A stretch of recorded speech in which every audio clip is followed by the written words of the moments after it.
Good afternoon. I know many of you. My name is John Harrington. I'm Dean of the Faculty of Arts and Sciences at Fordham. I want to welcome everybody to Fordham for this event. I especially want to welcome Dr. West and Dr. Reed, of course. But I want to welcome really the Fordham community who comes together for events like this, and all the visitors to the campus as well. I'm delighted that we're able to sponsor an event that really is about the issues in higher education, especially the issues in higher education in a presidential election year. Now, I would like to say that I'm happy that Fordham is a sponsor for the event because we have solved all the issues about higher education in America. If I had my way, I would have that. I do not often get my way, and I don't have it for that, because the issues, I think, that will come up today are Fordham issues very much, local issues, about accessibility, about diversity, about value of liberal education, about a number of other kinds of things that join us to what will be talked about now. Excuse me. And I'm especially happy also that the event was created really by our American Studies program. And I'm so happy that American Studies really takes higher education as being its subject area, as well as other things. So let me then introduce to you the director of the American Studies program, Dr. Mickey McGee.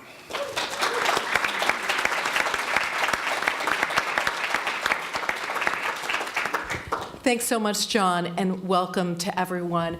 We're incredibly excited to have this event today at Fordham, and we owe this event to our colleague, Heather Gottney, professor of sociology and also professor of American Studies. So let's have a round of applause for Heather. Let's just say that right up front. I'll introduce Heather more robustly in just a moment. I want to do a few housekeeping issues first. First of all, for anyone who's watching us in the overflow room, which is over this way, I want you to know that you can tweet questions to us during the question and answer in this room. And the way you would do that is tweet to American Studies, so it's Fordham Amer STU, Fordham American Studies, and with the hashtag HigherEd 2016. And by doing that, I will be tracking that feed, and you can indeed ask questions during the main part of this event. I'm also delighted to say that Dr. West and Dr. Reed have very generously offered to come over and spend some time with the folks over in the overflow room answering questions after our main event is over in this room. So many, many thanks to Dr. West and to Dr. Reed for their generosity on this front. We did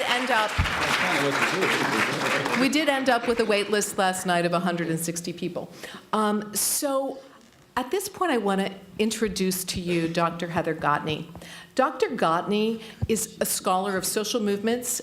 She's an extraordinary leader in the anti-globalization movement. I'm privileged to work with her in both departments where I work, sociology and American Studies.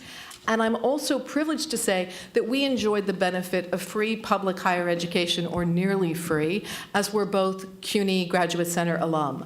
So we're deeply invested in the accessibility and affordability of higher education. Heather is currently working on a new book that's so exciting that I can barely stand it. It's C. Wright Mills, Taken and Redone. The New Power Elite will take his classic book and reverse some of the assumptions in that book, no longer looking at institutional methods of gaining authority, but looking at the underlying class issues and class structures. So we're really excited, and we're looking forward to reading that really soon, Heather. Really soon, right? So with no further ado, let me introduce you to Heather Gottney. Thanks, Heather. Give it up for Heather Gottney.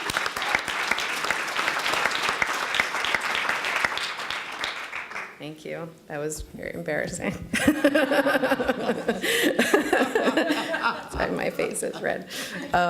Anyway, I would like to welcome you all also to this event and to acknowledge the hard work of Dr. McGee and the American Studies student volunteers for making this happen. I had no idea that there was so much that went into making an event like this happen, and watching them pull it together was extraordinary.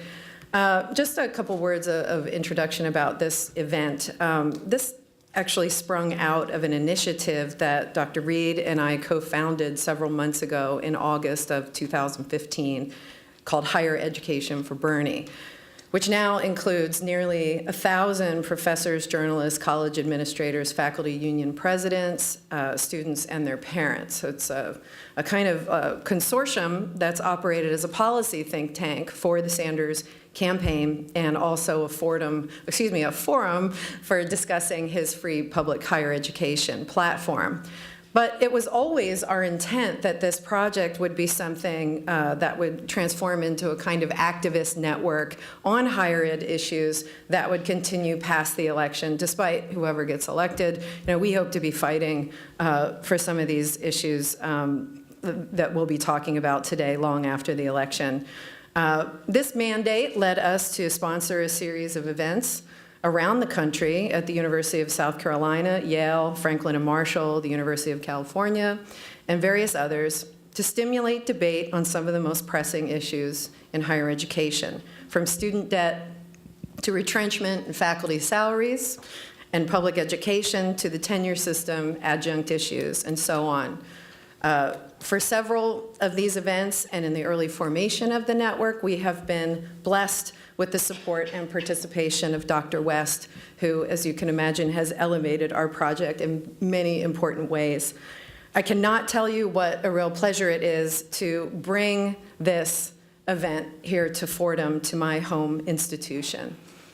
So I'm going to introduce Dr. Reed now, and then after he speaks, I'll come back and introduce Dr. West.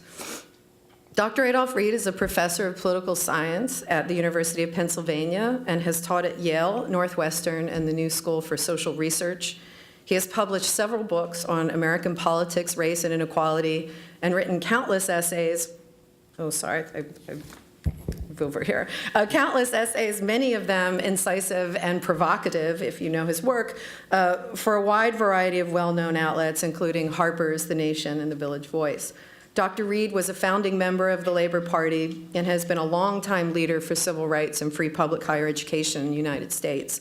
He has served as a surrogate for the Sanders campaign, especially on issues pertaining to labor, race, and education. I've worked closely with Dr. Reed over these dizzying past couple of months since the campaign began, and I continue to be personally touched by the unique commingling of his political acumen, really selfless activism, and sharp intellect. Without further ado, Adolph Reed.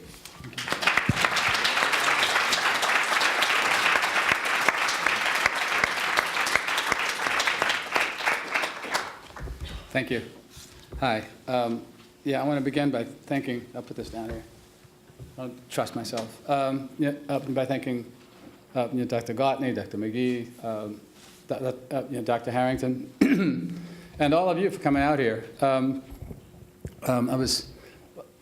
thank you very much for the generous introduction. It was like borderline, like I mentioned earlier, like I'm, underneath it all, like I'm a Catholic boy. I don't smile too much or for too long, and I cower under praise. So you gave me just enough that I could stand. On that point, I guess I should also say that I've always felt a special connection to Fordham, right? A special personal connection to Fordham because not this campus, but the Bronx, because I actually drew my first breath in life at Fordham Hospital. So it's good to be back home. But anyway, what I'd like to do is talk a little bit about to take the Sanders College for All Act, which connects with a campaign that I've actually been part of that we started in the Labor Party like 15 years ago plus, a call for free public higher education. And to take that as a way in to ways for us to think about or to signal some things that are happening in higher education across the board. Now, pardon me, I figured I better take this off just to make sure that I don't go too long, because the deadliest thing an academic can say is, I'll be brief, right? But anyway, all right. But I guess I'll begin by saying that the way things are looking now at all institutions, public, private, well, public and private, public or private nonprofit and public, right? Because that's an important distinction I want to come back to, is that the way, probably undergraduates don't see this much, but the way that things are going in the higher ed sector now, which people are more and more calling an industry, is such that within 15 to 20 years, I doubt seriously that there will be an institution that most of us in this room even would recognize as a college or a university, right? Trust me, undergraduates, you'll see. Unless we find a way to turn the tide. I'm concerned about this as a citizen, of course. I'm concerned about this for a whole lot of reasons. Not the least of which is that I'm a son of professors and the father of a professor, and we're just watching this family business, right, just be dissolved, like, into something else. And I'll talk about that a little more too. The dynamic that's driving this transformation takes different forms in different kinds of institutions. In public institutions, it takes a form of privatization and outsourcing. It shows up often, especially in the last decade, with one or another revanchist state government after the next, imposing cuts on education, public education, K through PhD. The cuts tend to get passed down the food chain so that the burden is carried disproportionately by the community colleges, but then the state and the regional institutions suffer, and then even the so-called flagships suffer. And I think, well, all right, so I will use the word that I initially wasn't was going to try not to use, which is neoliberalism. Because everybody talks about it, but its meanings are, first of all, like a cottage industry among academics about defining what counts as neoliberalism and what doesn't. I like to think of it in two kind of simple ways, one of which follows David Harvey at CUNY, who's contended in a book called A Brief History of Neoliberalism, that neoliberalism is really two things. It's an ideological free market utopia, and in practical terms, it's a mechanism for, or a set of mechanisms, a program actually, for intensifying upward redistribution. Another way I like to think of it, that a good friend and a colleague of mine and I came up with, is that neoliberalism is basically capitalism that's effectively eliminated working class opposition. So it's what capitalism is when there's no challenge to it. And that might be a nice template for us to come back to with respect to discussing the Sanders campaign.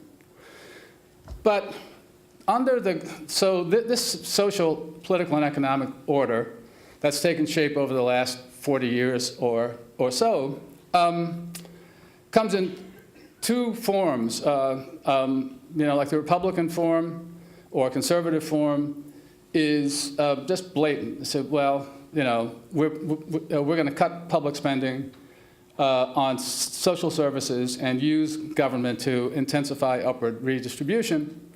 But the Democratic form works to the same effect, but it takes a little bit different guise because I think, as most of you know, like the Democrats, like to see themselves as smarter than the Republicans as a rule, and I think the Republicans are making that a little easier for them, since they're insisting on stuff like the Flintstones version of evolution and that kind of thing. But the way the Democrats do this is to say, well, yeah, I know we're going to cut, but we can afford to cut because we're smarter now, right? Like we know how to do things better and more efficiently. Like we know how to provide services better and more efficiently, and we're smarter now.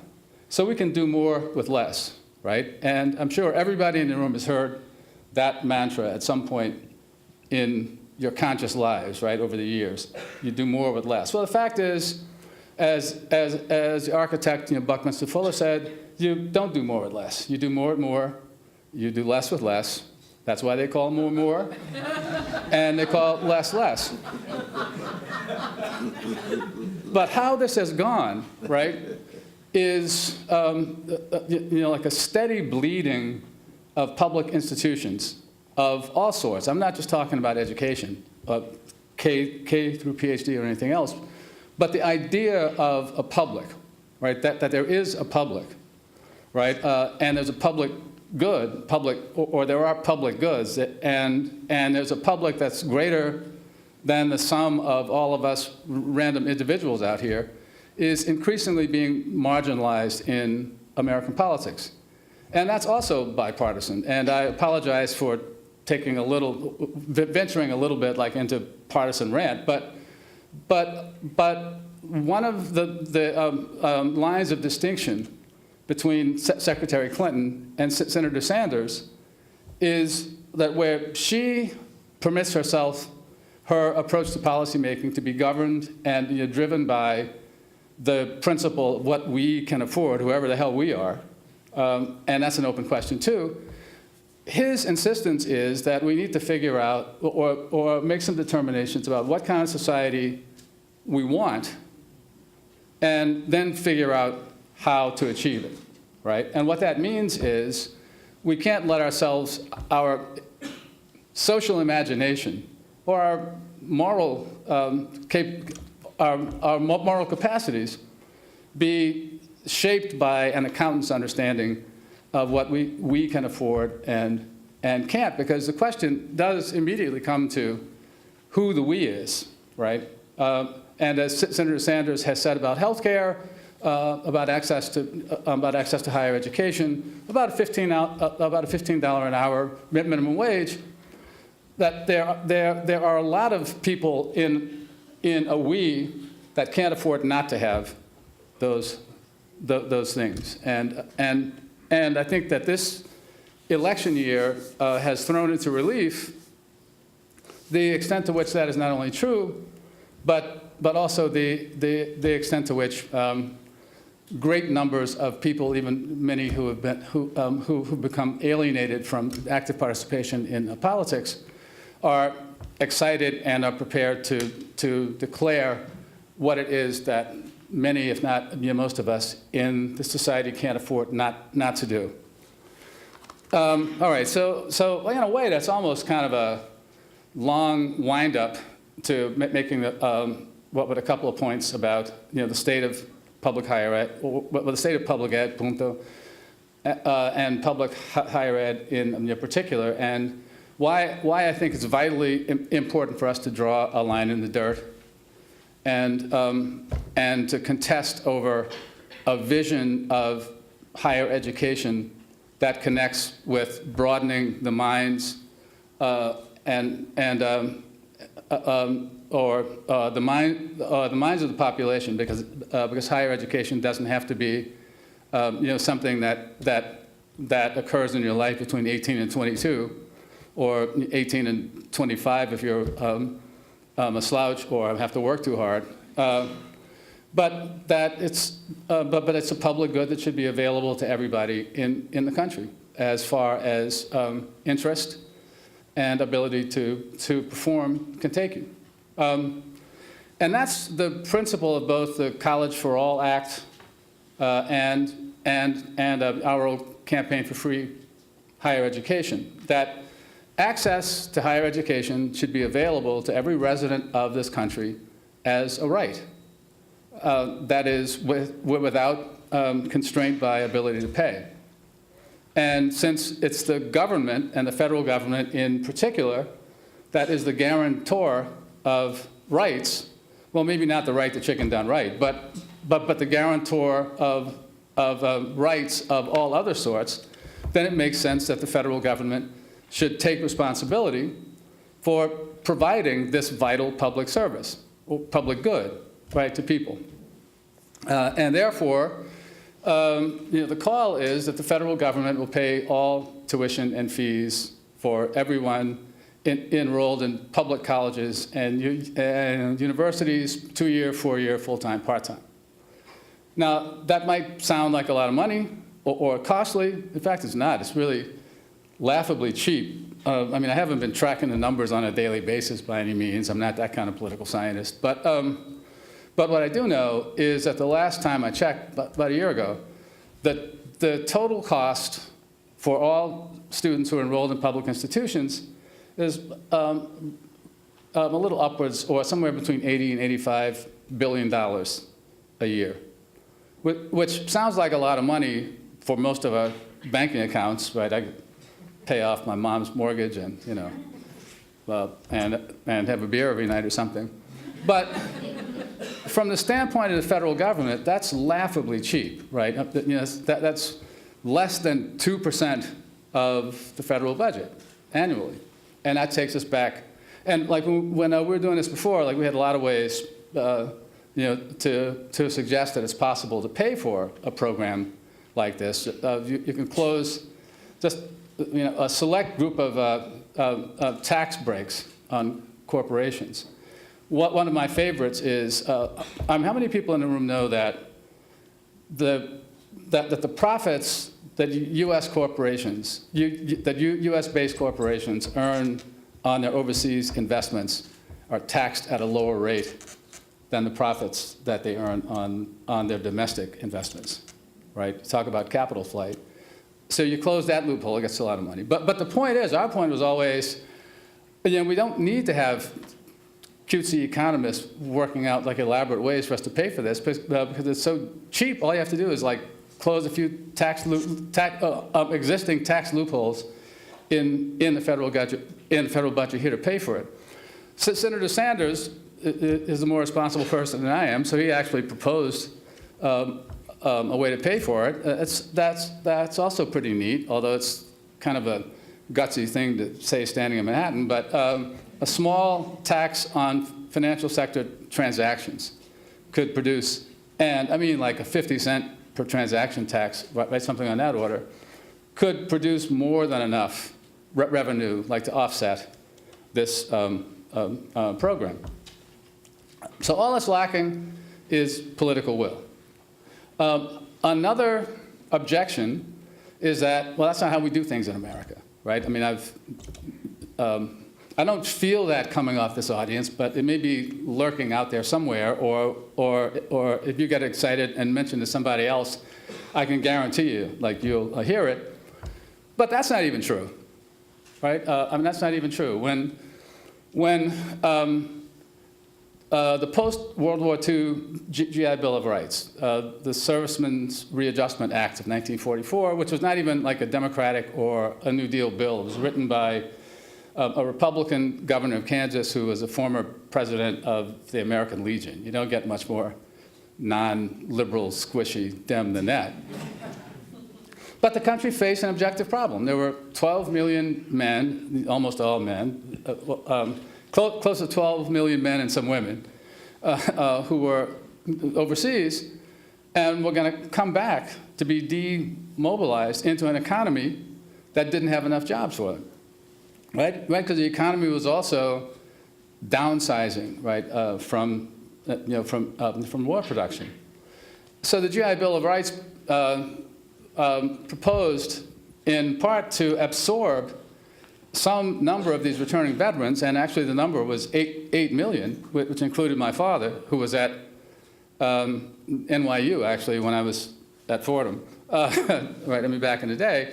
But 8 million returning veterans went to college, gratis from the federal government. They not only had tuition and fees paid, but they also got a living wage stipend that I think was the equivalent of 2/3 of the average industrial wage. So we've done it before. And we've done it before, we can do it again, right? It's just that simple. Now, I often don't especially like the argument that education is important for careers and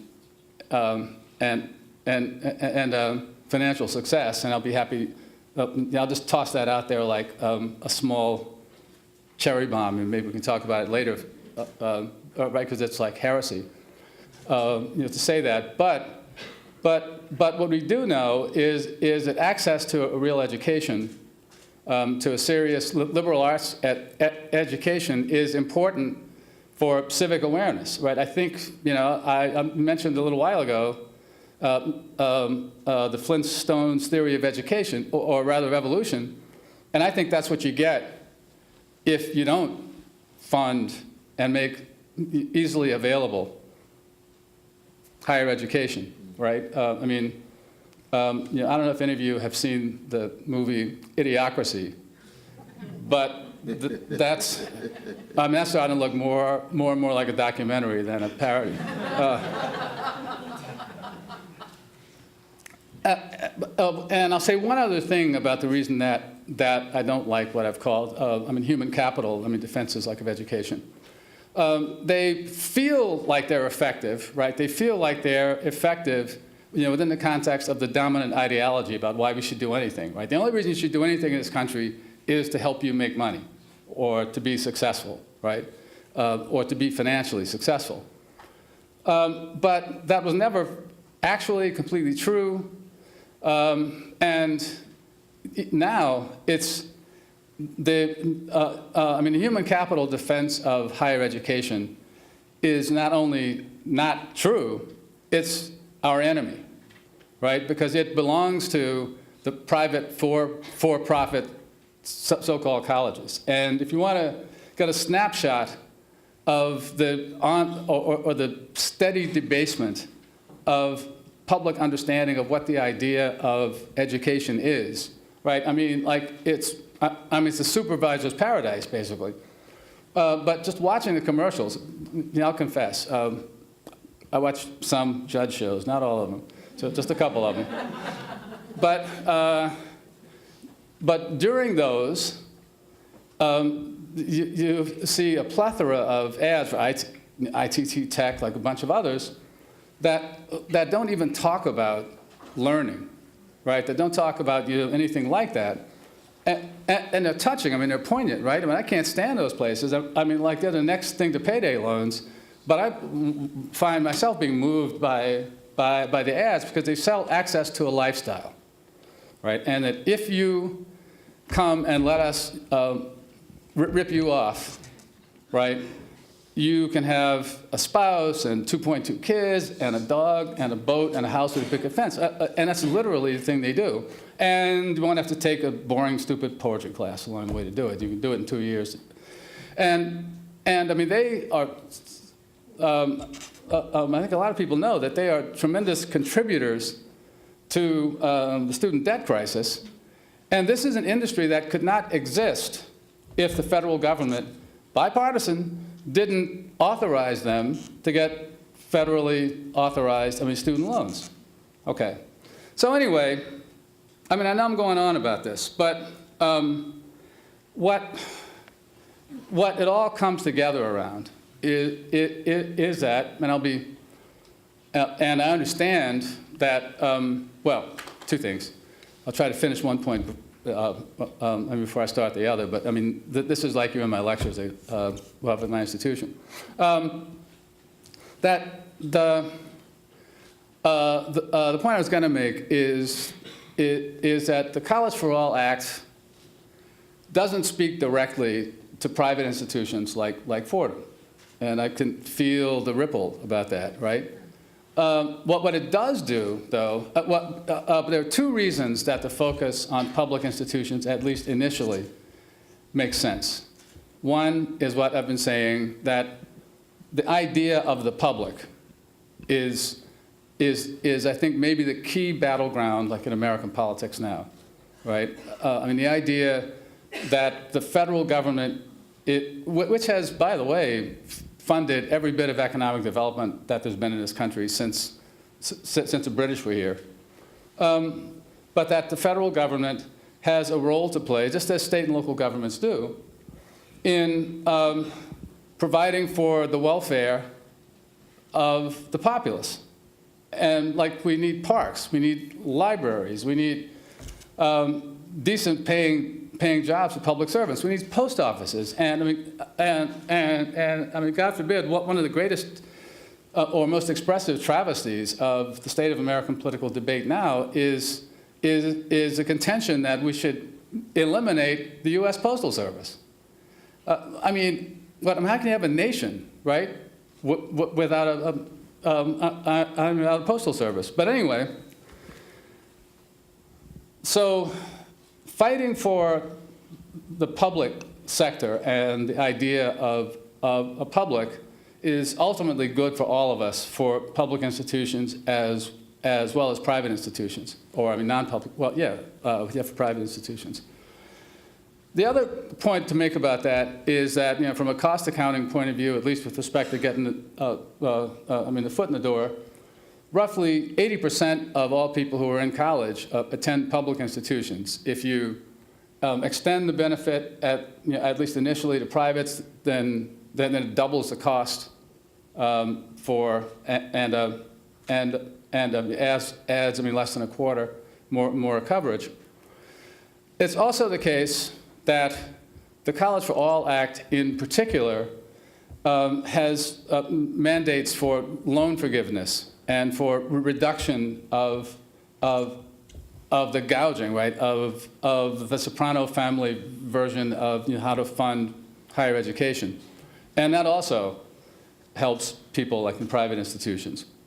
But the key thing is that it's important to think about politics as a process, right? Because none of this is as simple as writing a smart bill and then and then trying to find a way to slip it under the door of a staffer of a sympathetic congressperson. We get heard to the extent that we can build a social movement that's broad enough to challenge the existing terms of debate and to fight for what we want. And one of the things we've always thought about this issue in particular is that's a nice way to begin the conversation, which then can expand. And we might find, for instance, that a majority of the American public would rather fund public and private higher education than wars all over the globe that, you know, the target of which changes week after week, or gazillions of dollars of tax breaks. So this is also like a movement building undertaking, right?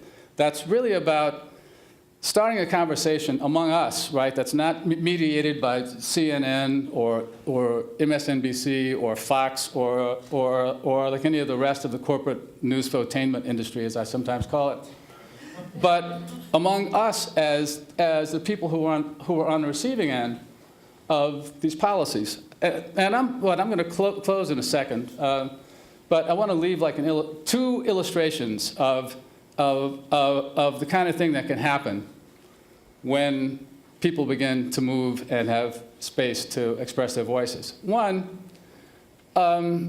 for the interests that a lot of progressives are concerned about in American politics, it's actually the case that our side got more from Richard Nixon than we've gotten from any of the three Democratic administrations since then. That's right, we did. We got OSHA, we got EPA, we got affirmative action, but we got a bunch of other stuff. The difference isn't, and it's not because Nixon liked us, right, or the constituencies that we're connected with. I mean, I'm certain that he would rather for all of us not to be here, right? Clinton loved us. Carter, in his own way, loved us. And, of course, Obama, I guess, loves us, I suppose. But, or loves the idea of us, basically. Well, actually, I think they all love the idea of us. But the difference is that the social movements that are connected with the interests that we share were powerful enough that even Richard Nixon, who detested us, knew that to govern the society effectively, he had to acknowledge our interests and address them. And the other illustration of that, I should let you sift on that for a bit, but is like, we've worked in South Carolina for a long time, and one of the things that we did with the Labor Party was we decided to win a ballot line in some state someplace, because we by and large weren't an electoral undertaking. And we picked South Carolina for a couple of reasons. One of them is that the South Carolina State AFL-CIO was an affiliate and what was supportive. But another one was that the neoliberal Democrats point to the South as the reason that we can't stand for anything, right? Because, the Southerners are backward. They'll drag the party down. Like if we look like we're associated with anything liberal or pro-minority or pro-gay or pro-women, then they won't vote and we'll never get the White House. So this is what we have to do to get what we don't want, basically. Well, we decided to pick South Carolina. I mean, it made perfect sense to me, but then I'm somebody who went down to Fayetteville, North Carolina in 1969 to organize the 82nd Airborne against the Vietnam War, so I guess I like a challenge. But what we found, like we worked flea markets, door to door in working class neighborhoods, union halls, whatever. Festivals, all kinds of festivals. Boiled peanuts are the nastiest. I hope there's nobody here from South Carolina that I offend with this. But I just have to say, boiled peanuts are the nastiest idea anybody has ever come up with in America. But what we found, and we were down there doing this for like a year and a half, right? And this was a couple of years after there'd been a big fight, the first big fight over flying the Confederate flag over, or the flag of that marked the treasonous insurrection of the elites of 11 states against the constitutional government of the United States of America over the state capitol. This was when the state Republican Party was trying to use gay marriage as a wedge issue by floating a ballot initiative that would read the already existing statutory prohibition like in this state constitution. And what happened was all this time, nobody, black, white, young, old, ever asked us anything about where we stood on the Confederate flag or where we stood on gay marriage. The closest we got to it was one on-duty police officer at one of the Columbia flea markets came over and asked where we stand on the Flintstones' understanding of evolution. But what they did do in great numbers was report excitedly that they were really happy to see that there was some political entity in the state of South Carolina that was talking about the things that working people are actually concerned about in their daily lives when they get up in the morning and go to bed at night. And these were, if you have a good job, you want to keep it. If you don't have one, you want one. If you have one that sucks, you want to get a better one. Housing, health care, and access to education. And we did. We succeeded. We got like more than 16,500 registered voters in the state of South Carolina. Signed a petition to the Secretary of State's office saying that they should recognize a Labor Party in South Carolina. And there is one, right? The only place in the country where there's a Labor Party on the ballot is in South Carolina, and is there because we went out and talked to working people about things that they were concerned with, and that's how we won it. And we can do that. The Sanders campaign, that's how the three of us are here and together, but the Sanders campaign is an instrument of the movement. It's a very important instrument. I don't mean to diss it by calling it an instrument, but it's a very important instrument of a movement to begin changing the terms of debate, changing the center of gravity of political debate so that we can start fighting for things that we actually want instead of settling for things that we think we can get. Thank you.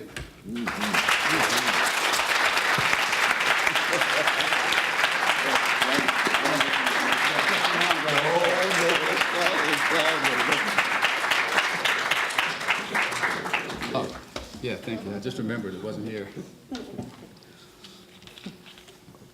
Thank you, Dr. Reed. It is now my pleasure to introduce Dr. Cornel West, Professor of Philosophy and Christian Practice at Union Theological Seminary and Professor Emeritus at Princeton University, who has also taught at Yale, Harvard, and the University of Paris. Dr. West has written and edited over 30 books and is best known for his classics, Race Matters and Democracy Matters, as well as his more recent widely acclaimed books, Black Prophetic Fire and The Radical King. He has been hailed as one of the great civil rights leaders of our time with a long history of activism, recently punctuated by civil disobedience in Ferguson, Missouri, fighting police brutality. I actually had in my notes the Supreme Court steps, but that was actually 5 years ago, so that wasn't recent. But the image of Dr. West on those steps remains very clear in my mind. Many of you have likely seen him on TV as a frequent guest on The Bill Maher Show, Colbert Report, CNN, and C-SPAN, or in films like The Matrix and dozens of documentaries. Dr. West has served as an outspoken surrogate for the Bernie Sanders campaign and has appeared before large audiences around the country. His vitality lights up the room, and his soulful philosophical provocations leave those in his company questioning at the deepest levels. Cornel West.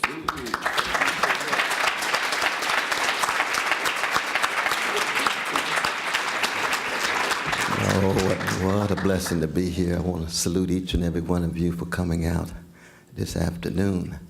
And I just want to have a special word for my dear sister, Professor Heather Gottney. She has been a trooper. She's been a long-distance runner. Let's give it up for her. Let's give it up for her.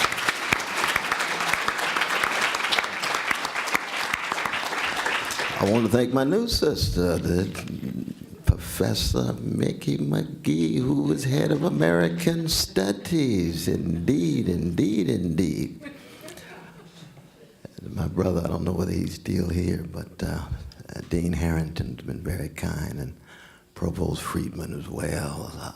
Let's give all of them a hand, all of them a hand.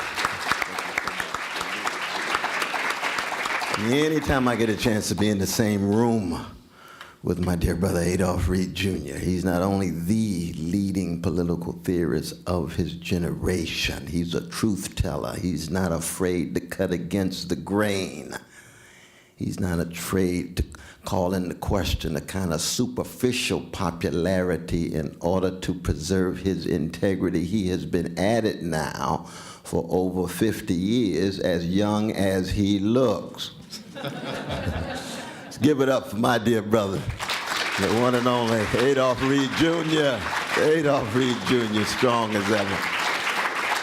Strong as ever. No, cool. I'm going to save a good time for question and answer. We've both come out with black culture that puts a premium on call and response. It's antiphonal form. But I think we have to acknowledge that we're living in one of the most crucial moments in the history of this nation, the history of this empire, the history of this very fragile experiment in democracy called the USA. And it seems to me that on the one hand, we've got neo-fascism in the making, exemplified by Brother Donald Trump.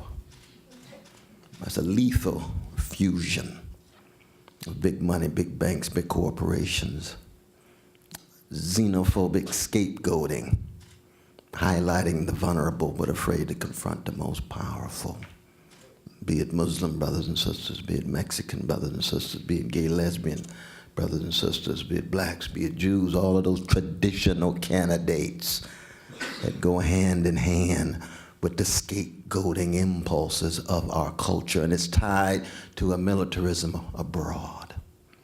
That's scary, and it's not a joke at all. And to those of us fundamentally committed to the defense of the public, what Professor Reed was talking about, what John Dewey had in mind in his classic of 1927, The Public and Its Problems. Show me a democracy that demeans and devalues public transportation, conversation, education. I will show you a democracy sliding down the slippery slope to chaos, waiting for a strong man.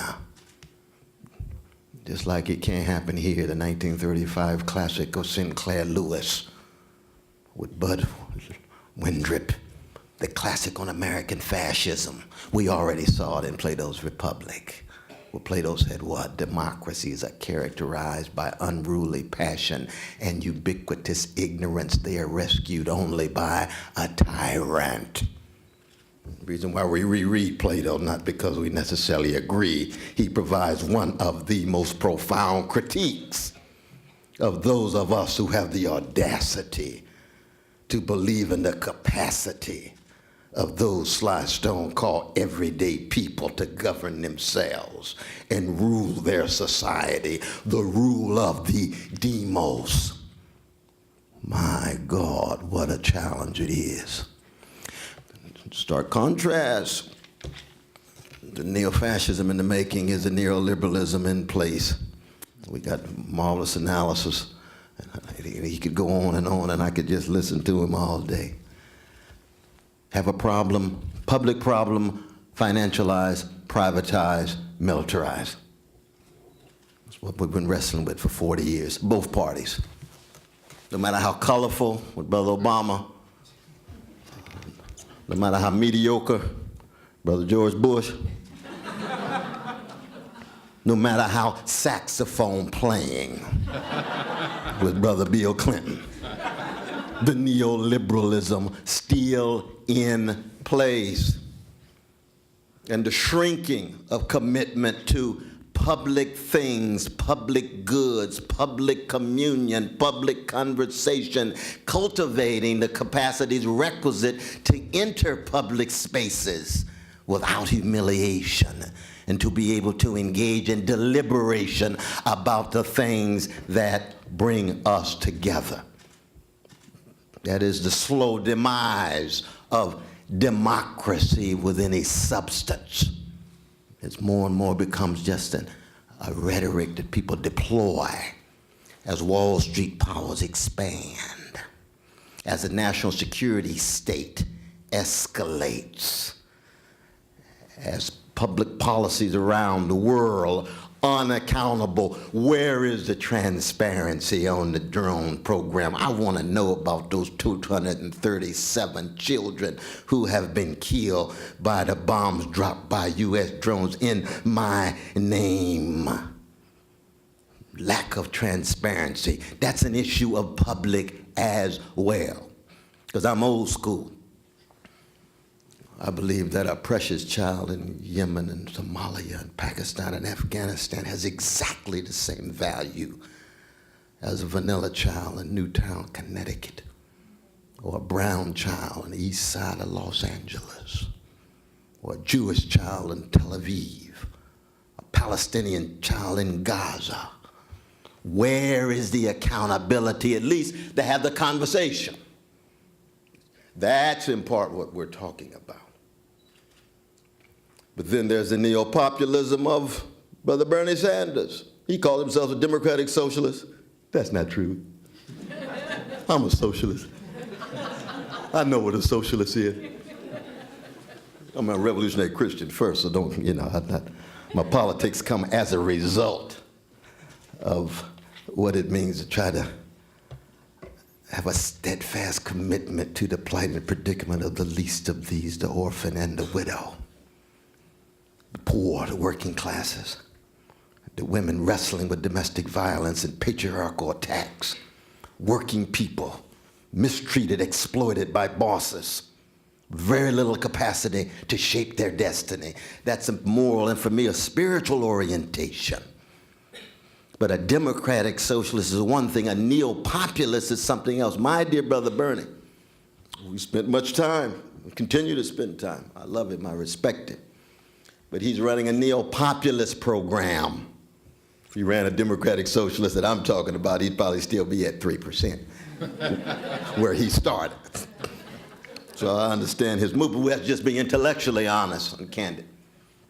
The neo-populist simply says, defend the popular so that government can come to the rescue of those who are being left behind or those who are socially neglected and economically abandoned. All you have to do is look at any hood, usually chocolate. You see social abandonment and economic neglect for generations, with decrepit schools and unemployment and massive underemployment, houses collapsing, a lot of guns and drugs, very little spaces for the capacity to be citizens as opposed to impoverished consumers. So we have these three options at the moment at this very, very crucial fork in the road in the nation.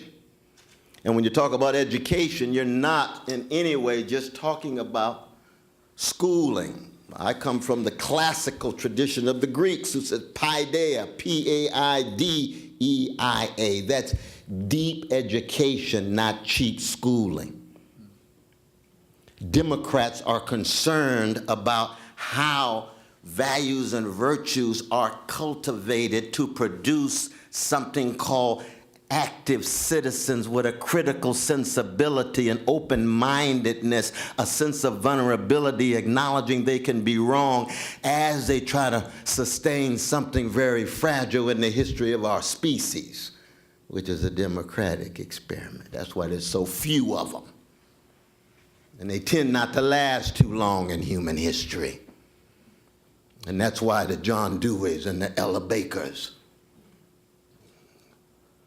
and the Paulo Freire's and the Miles Hortons, all of these are deep democratic educators concerned with soul craft as well as statecraft. And by soul craft, it's an echo of line 38A of Plato's Apology, where Socrates already on trial. The unexamined life is not a life for the human. The unexamined life is not a life for the human. To be human at a very high level is to muster the courage to examine yourself, your society, your community, your nation, and your species. I know at its best, this is what Fordham's about. That's what I love about my Catholic brothers and sisters. Oh, they still believe in connecting us with certain classical conceptions. This is before commodification set in. This is before bureaucratization and rationalization and all of the vicious ideologies that lose sight of humanity in the modern period. They had some vicious ones in the pre-modern period, but this is before. You see? So when Plato and Aristotle and Augustine and Aquinas and Boethius and the others say to be educated is to be a certain kind of compassionate, courageous person willing to wonder with a sense of awe and raise questions that are unsettling.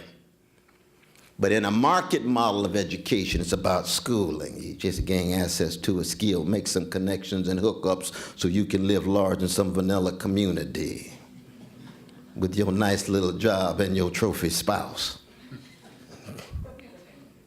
I'm not against freedom of marriage and things. I'm just saying there's a spiritual and moral dimension to conceptions of education that have to do with the most frightening question: what does it mean to be human? What kind of human being are you going to be in the short move from your mama's womb to tomb? And in a market culture, you evade it, avoid it. You almost try to fill your soul with the commodities, the possessions, the things. That's why somebody like Du Bois is so important. And we've had wonderful times together in South Carolina. We've had wonderful times together in New Haven.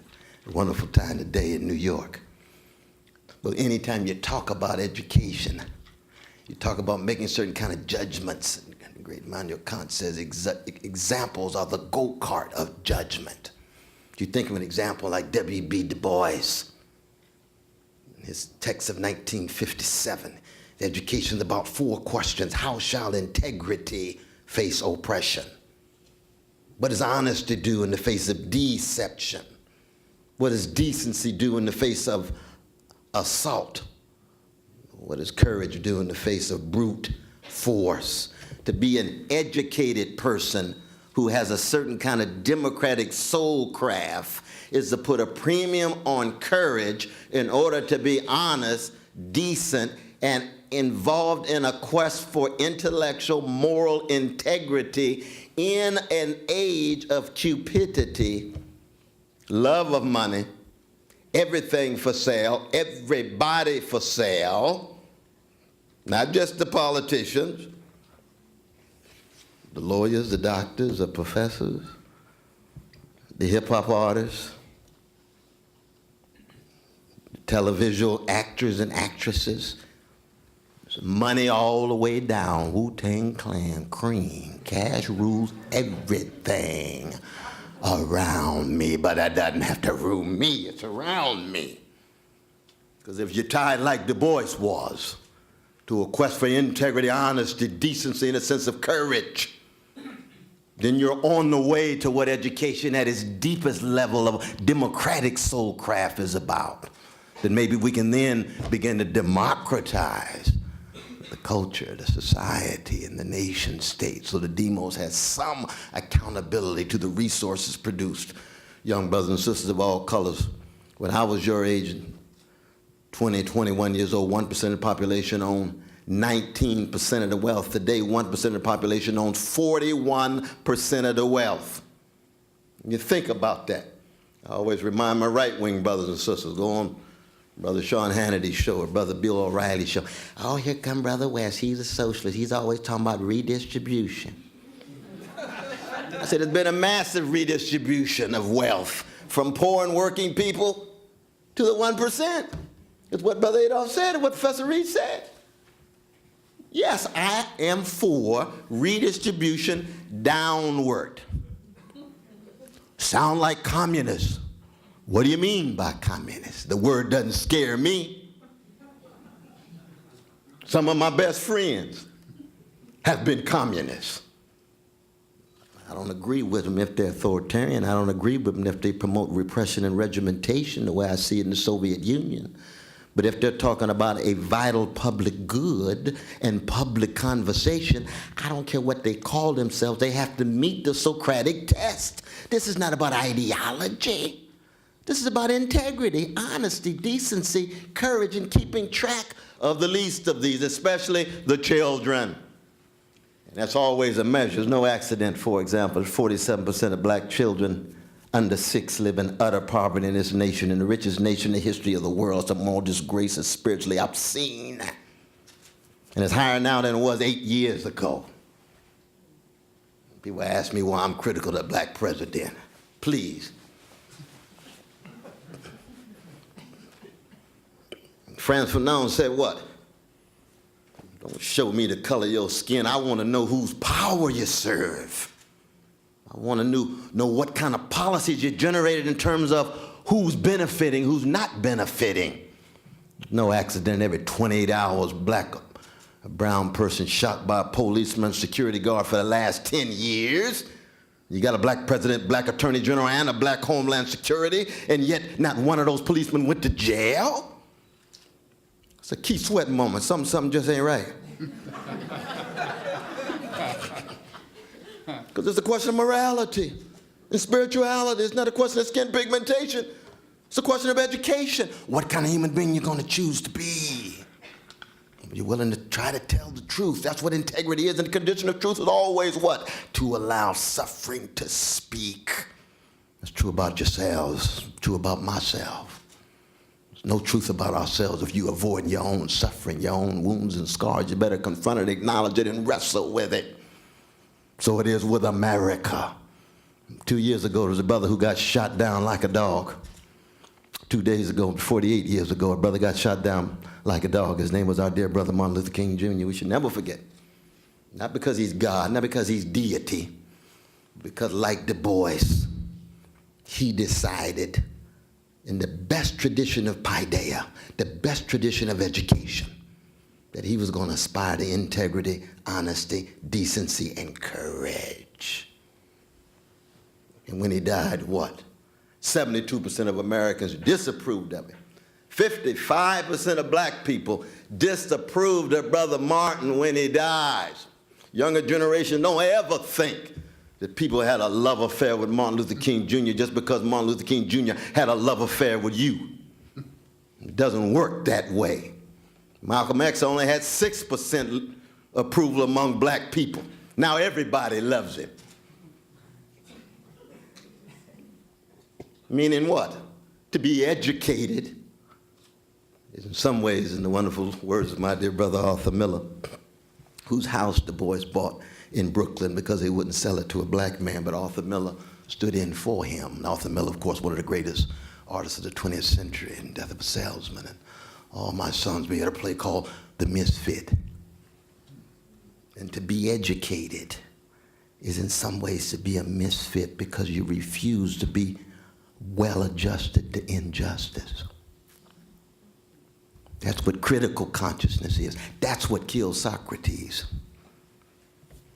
Do we have what it takes today for that kind of democratic model of education vis-a-vis a market model of education or a market model of life? You see, in some ways, it's the difference between the greatest entertainer of her generation. I love her deeply, respect her dearly.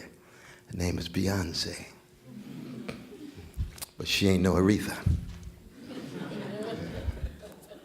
What's the difference? One is a symbol of the culture of spectacle and image. Because in our day, you have to look a certain way, shake a certain way, keep your PR people in place, make sure your spinsters are there, and make sure that your show is all glitz and glow. Whereas Aretha just walk out and pick up the microphone, and in 3 measures, she done touched every corner of your soul because she's singing from her soul, because she's not a product of some superficial spectacle and image. She's mastered her craft at the deepest level, like a Donny Hathaway, like a Luther Vandross, like the Dramatics, like the Delphonics, like the Emotion. They were soulful. Soulful is always associated with a sweetness and a tenderness and a gentleness. It's not just about show. But this is a sign of all of our lives. How many intellectuals we know, brother, up for sale? My God, we can write a dissertation on it. And people think you're talking about them. No, I'm not talking about it. It's objective fact. Y'all people know people on the job like that. Do anything. Just to get over. I'm obsessed with the 11th commandment. Thou shalt not get caught. I mean, we laugh, but it's really not funny. It's a form of spiritual malnutrition and moral constipation that is too pervasive in the society, and education is supposed to serve as a way of unsettling that. If you're morally constipated, you have a sense of what's right, but it doesn't flow. Because you're scared, you got too much greed and avarice of what other people think about you, and therefore you end up in a mainstream that's well adjusted to injustice and well adapted to indifference. The great Rabbi Abraham Joshua Heschel used to say with such power and insight, indifference to evil is more evil than evil itself. He's absolutely right. Higher education, not just a matter of policy. It's a humanistic affair. What kind of human beings are we really talking about? How does it connect to a vital sense of the public? Not because any of us have the truth or a monopoly on truth, but when we all straighten up, take a stand, and then lift our voice in the anthem of my tradition, the black people. Lift every voice. We're not talking about unanimity. We're not talking about overwhelming agreement. We're talking about those voices bouncing off against each other, just like Duke Ellington's band. Different, but overlapping with the same collective aim of trying to touch the soul of everybody in the audience. So when the last note is played, people feel as if they've been empowered and ennobled with a sense of their dignity. That is the tradition of a deeply democratic people. Not just black, but of course jazz is probably the greatest example of democratic symbolic action and culture that we have. And that's one of the grand models for me in thinking about higher education. And that's one of the reasons why I like hanging out with Brother Adolph Reed and trying to do what I can critically to promote my dear brother, Bernie Sanders. Thank you all so much.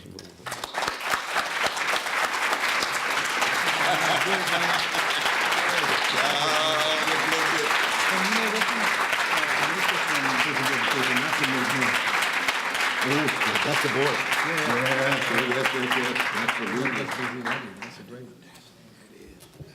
So we want to open up the discussion to the audience. I don't know if we have some microphones. Yeah, we do. There's one over there, so we'll start there, and I saw another hand over there, so we'll go across.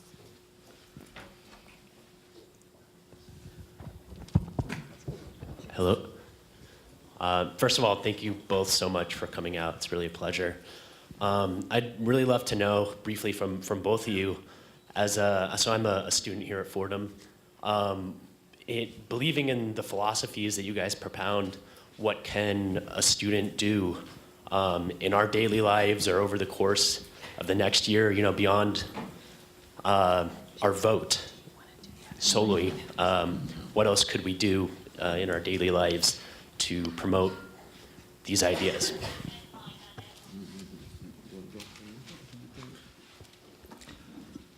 In which year are you, my brother? You're a sophomore? I'm an MBA grad student. Oh, you're an MBA graduate student. Oh, yeah, well, you're slightly older then, yeah. No, I think it's very important as students that we have to cultivate the habits of learning how to work hard, play hard, and love hard. You have to have a sense of discipline, but you have to be able to find a joy. I mean, so much of American culture is a joyless quest for pleasure. And so we're not talking about pleasure now. You can get the pleasure in the marketplace. I'm talking about joy. Joy cuts much deeper than pleasure. I think one of the challenges of young people these days is that they're bombarded by the market so intensely that it's very difficult to learn how to cultivate the capacity to work and play and love. You see, produce a whole culture of Hamlets. That's part of the problem of Hamlet, right? He'd suffered from the inability to love. That was the definition of hell of Dostoevsky, those who suffer from the incapacity to love. It's not inherent. You have to work at it. But if you no longer have sources of learning how to, then you can't sustain a steadfast commitment to anything. We can't produce social movements, and social movements are very rare in human history. Bernie campaign is not a social movement. Black Lives Matter is not a movement. It's a moment in momentum. It's going to take a while for it to be a movement. I'm going to be with them no matter what, because I love them. If they have a movement, that's beautiful. If they do have a movement, what does that mean? Some folk going to die. Some folk going to go to jail. Because American elite, they serious. But the only way you sustain a movement is discipline, vision, love, justice. What love looks like in public, just like tenderness is what love feels like in private. And so as a young brother or sister, whatever color, I say, if you're in business school, do the best you can do. Do your homework. Steal away and learn how to play with others. Learn how to love. And always have something going on outside of the academy. You got to be connected in some way. You can go to Harlem, you can go to wherever part, and have some tutoring program or some part of a social activism. So there has to be some balance. When we were young, we go to the prisons. I taught in prisons for 37 years. Keeps the balance. It's nice to be in the university, then teach in the prisons. It gives you different perspectives. You don't get caught in the bubble that is so much of the culture of conformity, of professionalism. To become a professional too often is to reinforce cowardliness, complacency, and conformity. And walk around like a peacock. Oh, I'm so smart, I'm so smart. Yeah, but how much courage and wisdom do you have? Well, I haven't worked on that too much, but I'm so smart. What are you talking about? I come from a tradition that knows some of the smartest people in America have been barbaric white supremacists. They've been anti-Jewish haters. They've been anti-Arab haters. They've been anti-women haters. That's why we're not impressed by smartness. We want to know, what are you using your gifts and your skills for? Du Bois wasn't a smart Negro. He was a courageous human being who was willing to tell the truth and pay a cost. That's the model that I like to see. Your name again, my brother, is? Sorry? Your name again is? Chris. Curtis? Chris. Oh, Brother Chris with a C or a K? C. We have a C. Chris with a C. That's what I say to you, my brother. Oh, absolutely. Oh, my God. Oh, we got a lot of I knew someone there had their hand up before, but maybe we should formal, I don't know, a line. Yeah, let's do that, because I'm sorry to Oh, no, get you that's up, fine. but They got a lot of hands. I want everyone to have an Hands just gonna get opportunity. shorter. That's a good idea. I don't know if you can vote or if it just took them a few minutes to get their shit together. But like, my hands are like this. We got our brother here live too. Oh, yeah.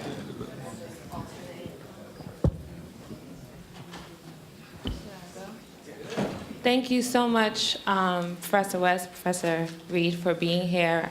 Thank you for educating us, enlightening us.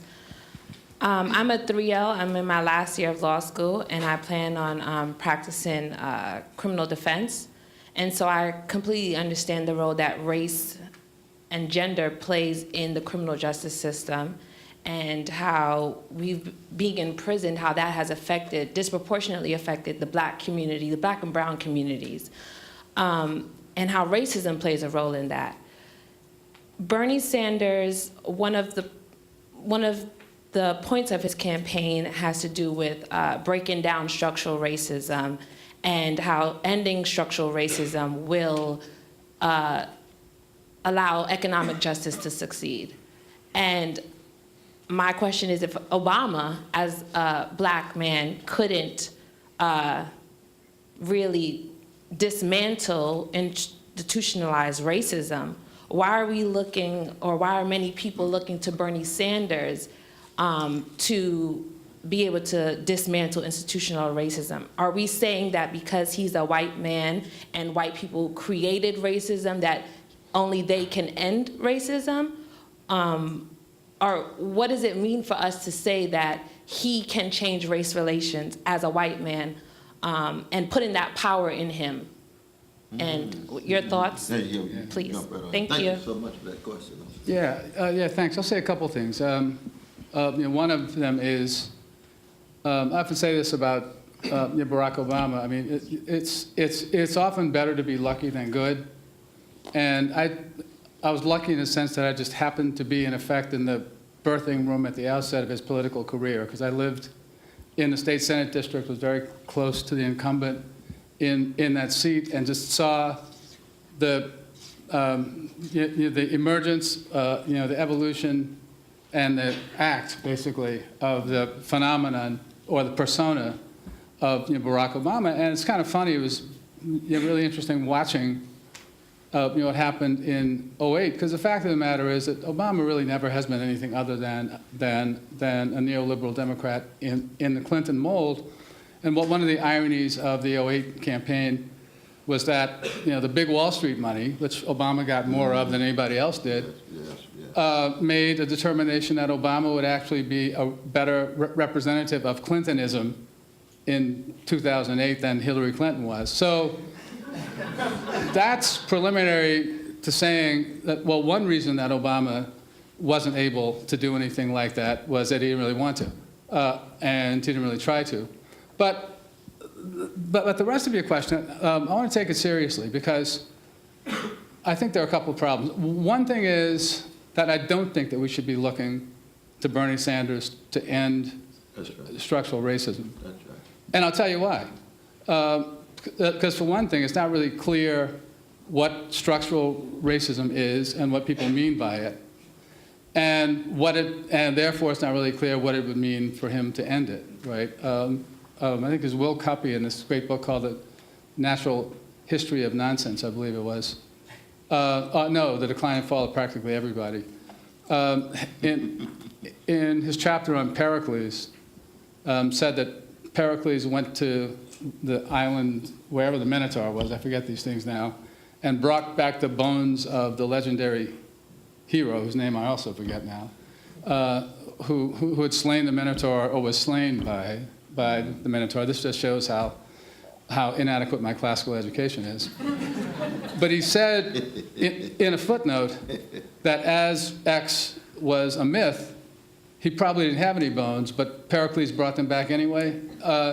And I think, like, as a social scientist, actually, I get concerned about the way that the certain sort of conversation that really begins in the corporate newsfotainment industry kind of spins out of control, right?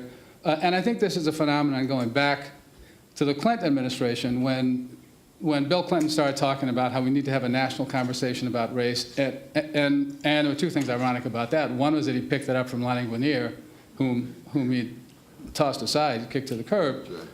And the other was that it was pretty clearly a compensation on his part for having ended the federal commitment to direct provision of income support for the indigent and also to the direct provision of low-income housing for the indigent. So he takes public goods away from black and brown and other poor people, and he gives us instead this thing that sounds like it comes off the Maury Povich show, right?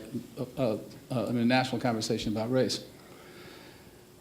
And I was talking to one of my fellow students earlier about, this problem, like structural racism, systemic racism, institutional racism are all kind of changes on the same phenomenon. And what that phenomenon is the premise that in the absence of direct prejudice and open bigotry, right, there are social structures that have taken shape often enough that originated in a context of open and active discrimination like federal housing policy.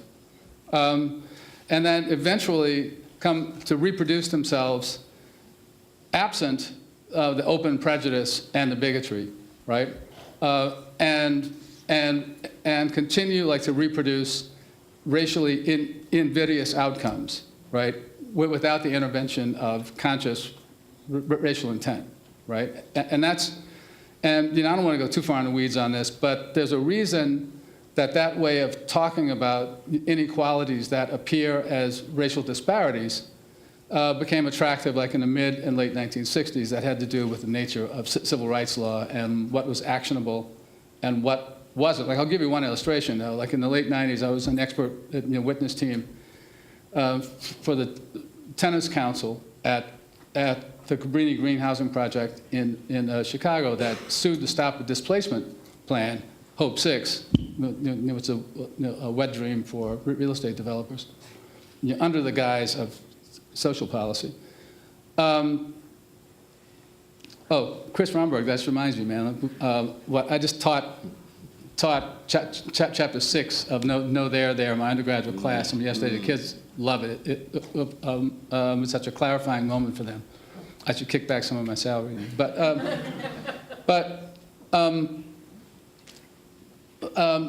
what the tenants were opposing was forced displacement without having any voice in the process, right?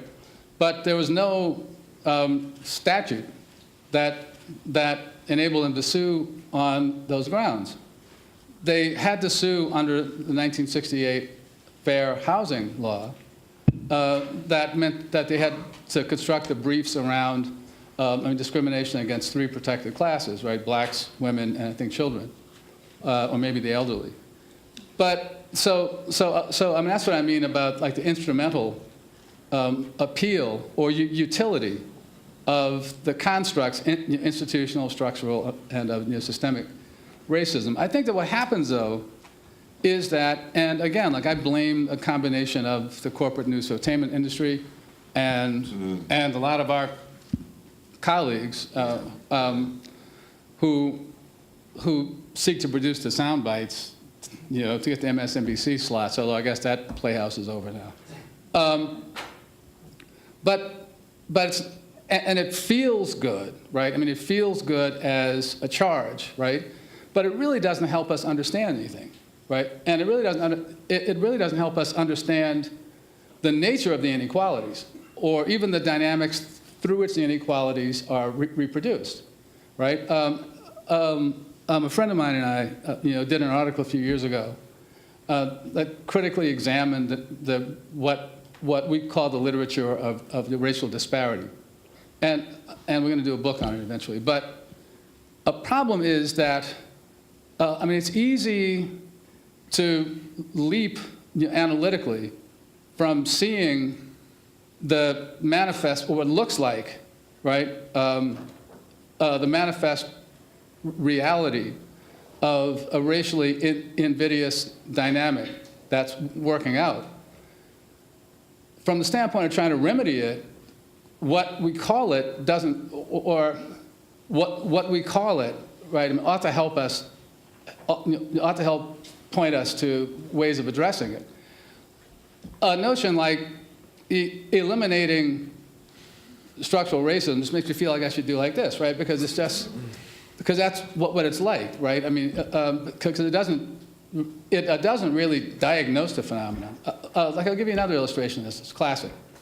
Everybody in the room who was old enough to remember Hurricane Katrina, I mean, no doubt was impressed by the stark, manifest racial disparities of who was on the overpasses and in the convention center. But actually, blacks and whites were displaced at roughly the same rate. The black rate was a little bit higher, but I mean, not enough to write home about.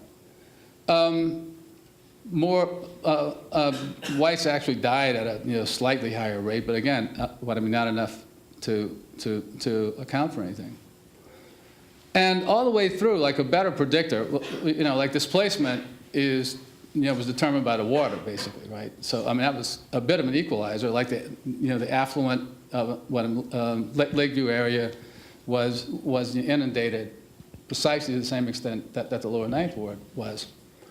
But at every step along the way, from who was able to evacuate to the circumstances under which people lived their exile, right, to the ease with which they could come back, and the length of time that it took, and orders that it took for them to rebuild, at every step along the way, a better predictor of outcomes from the day the storm came ashore than race was socioeconomic status and networks.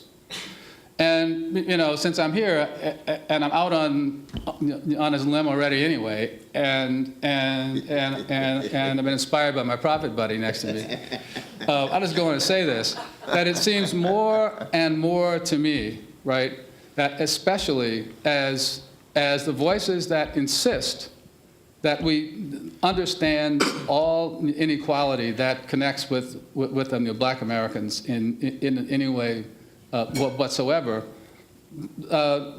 be squeezed into a familiar discourse of racism that itself is an abstraction. The more that happens, the more tortured the moves are, the more people have to twist themselves into pretzels to try to make that work. It's like classic T.S. Kuhn, and a paradigm that's in his death throes. The more convinced I am that this is actually a class program, right? So that, and by that I mean that that elements within what I've sometimes described as the Black professional and managerial strata, who are embedded in a political economy of race relations that's taken shape since the 1950s and especially since passage of the Voting Rights Act and the emergence of Black power, ironically, is connected with, right? I mean, there's a sociological and a political economic imperative, right? That I think presses this demand, right? But at the same time, I'll shut up after this because I know I'm preaching. But at the same time, like if we look at the evolution of what's understood as Black politics or practical Black political affairs since the Voting Rights Act, what we've seen, especially at the municipal level, but it's also true at the national level, is the emergence and consolidation of a seamlessly interracial or multiracial local governing class. And when you think about it sociologically, and I'm feeling frightened because I'm bookended by a couple of them. But if you think about it sociologically, it makes sense because the victories of the civil rights movement meant that a growing stratum of black people, and we've taught them for God knows how long, are going to the same schools as their white counterparts. They live in the same neighborhoods. They consume the same stuff. They like their lattes the same damn way. And they send their kids. And they've sent their kids to the same schools. And in some cases, the grandkids. And they share the same values. And yeah, I mean, there's some grousing, right? I mean, but the grousing to me is much more like upwardly mobile American Jews after World War II. Yes, there's, the country club in Stanford won't let you in, and that says something about anti-Semitism, but you can build your own, country club, right? And yeah, petty bigotry and discrimination exist. I'm not denying that. Acts of flagrant racism exist, right? But there's a strain of racialist ideology, and of more or less committed racism that runs through this culture or this society. But I think in any stratified society, right, there's going to be some version of the narrative that explains that people at the bottom are at the bottom because there's something different about them and they belong at the bottom. But I think we also have to make a distinction between, and this is something I don't like about the racism idea, it's like too loose, right? I mean, there's too much stuff that fits into that category, and I think it makes it analytically unhelpful and therefore politically unhelpful also. But that, racism can be one of us or both of us, not being able to get a cab. It can also be mass incarceration. It can be a whole lot of stuff.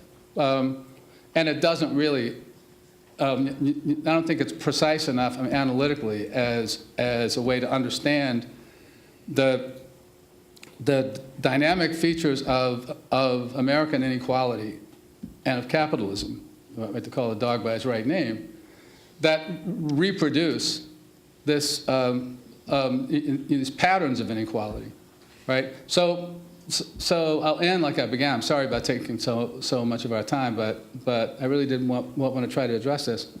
That I don't think people ought to be looking to Bernie Sanders to eliminate structural racism. Like any more than they should look at him to preserve pastel unicorns. You know what I mean? Because first we'd have to get at what it is that we're trying to identify and eliminate. And I think that there are things we can look to the Sanders program to do that would have tremendous effect on black Americans. Well, at some point on the stump, I make this, I run down a litany, right?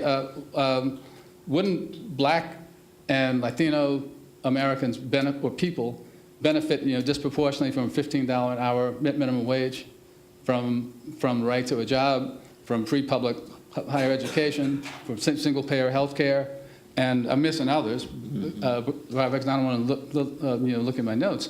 But those are things that are concrete, right? The right to form a union, for instance. Those are things that are concrete and specific, housing, that would have actual mensurable benefits on blacks and Latinos disproportionately, like we want to do the disparities thing, and they would, and they do, right?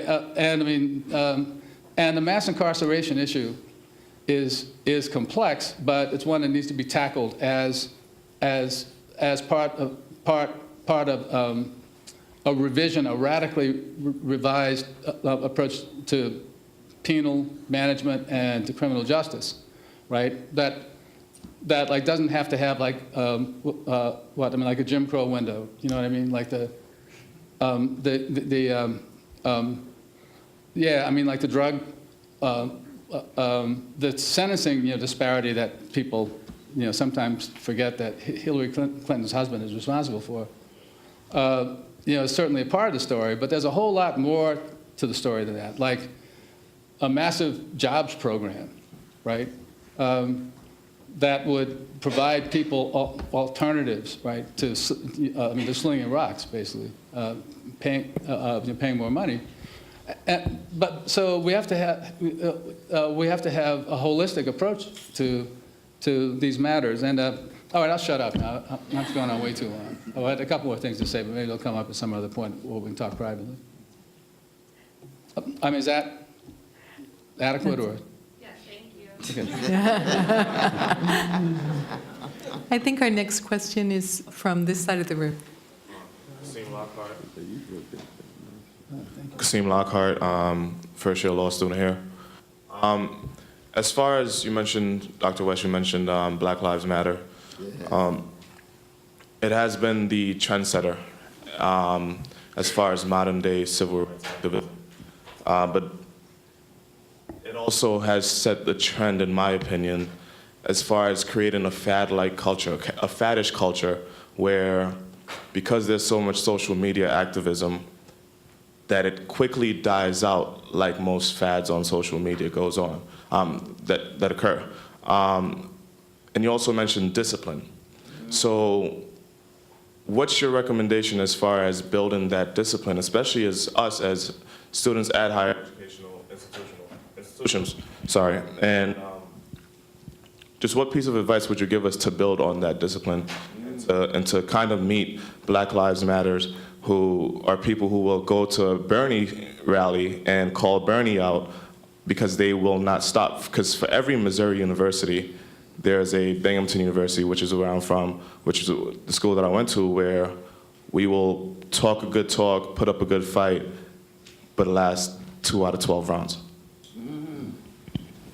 Yeah, I appreciate the question. I salute your work in the law school here.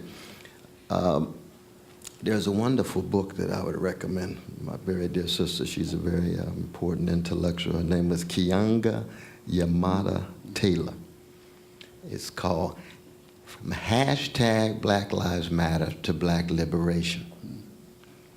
Never confuse hashtag activism with activism on the ground. The internet has its place. That's called surfing. That's not organizing. It can be an instrument and a tool for organizing. But the difference is, and it goes back to my dear sister's question too, you see, that you talk about vicious legacy of white supremacy. It takes courage. You have to be willing to take a risk. There's no risk if you're just sitting home hitting on a hashtag. The risk was the marvelous militancy of the black brothers and sisters that stood in front of those tanks. Some of them went to jail. Teffin, Torrey, and Ashley, they went to jail 4, 5, 6, 7 times. That's what a move. That's what action is. Now everybody can't do that. We understand that. But we're talking about courage, you see. And so, as a law student, it's going to take courage for you to study rigorously, raise critical questions, make a decision in terms of which jobs you do, and then tell the truth on the job and try not to get fired. And sometimes you get fired, it's a compliment. Because they're lying about you. See what I mean? I mean, sometimes maybe it's deserved. Things complex, you know. I'm talking about YouTube, but I mean, you have to be open to these possibilities. But that's what we're talking about. You see. Of course, every attempt of activism that emerges that's courageous, what is the response? Threefold. Co-optation, repression, assassination. People get killed, people get sent to jail, or they get incorporated. Somehow you got to be able to navigate between. I don't want y'all to die. I don't want to go to jail. But there's no movement for folk who are not willing to do that. That's one of the big differences between Brother Barack and Brother Bernie. Barack is brilliant, charismatic, but when he said in March of 2009 with Wall Street and said, I stand between you and the pitchforks, I'm on your side, I will protect you, that's not courageous. That's what you need to say to the children who are poor. That's what you say to working people. Bernie sits what? On national television. The model of Wall Street is a fraud and they're driven by greed. That's courageous. Well, it's the truth, but it's courageous. I don't care what color you are, if you are courageous consistently, you will be accepted as a comrade. That's the difference between John Brown and Clarence Thomas. Clarence Thomas has been consistently on the side of the wealthy and the rich, so he's a beautiful black man and wrong. You see what I mean? John Brown, as white as some Norwegian brothers and sisters I know. He was on the courageous side. Now, he's killing innocents, and I'm against killing innocents no matter who they are, so I'm not a John Brownite. But his love for black people was connected to his courageous actions. That's what we're looking for. Lawyers who do that, doctors who do that, professors who do that, hip-hop artists who do that. That's the difference between Kendrick Lamar. That little Negro genius can be right in the middle of glitz and glow and tinsel and create a moment of kairos with the change. Put it right there on the microphone and then flow. And the flow is not just his flow. You can hear Ma Rainey in his flow. You can hear Donny Hathaway in his flow. You can hear Gil Scott-Heron in his flow. He's bringing back the tradition of the courageous ones who will tell the truth. See what I'm saying? That's what we're talking about. That's why I love the younger generation, because they tired of the tinsel and the superficial. They hungry for what the Ashford and Simpson call the real thing. That's what they looking for, the real thing. They don't see enough of it. But some of us old school folk who can't flow like them, bring in James Brown and Bootsy Collins and say, hey, deal with this. We got some folk who for real too, but they just older and they move a little bit slower. Appreciate that, brother. You stay strong, man. Next one. My name's Eric Taylor. I'm a sophomore here at Fordham. And I want you to expand a little bit on the concept of love, because as you talked about before, Martin Luther King's words have been co-opted by the people that shot him. You know what I mean? And though I do believe love, radical love is the answer, what does that mean, and how does it manifest itself when you have someone's fingers around your throat, Oh, yeah. No, indeed. No, again, I was defining love as a steadfast commitment to the welfare of others. So this is not a sentimental conception of love. This is a profound commitment to trying to get outside of one's own ego and put the needs of others, especially the highly needy, higher than those of your own, or at least alongside those of your own. You see? And that's the history of the best of the species.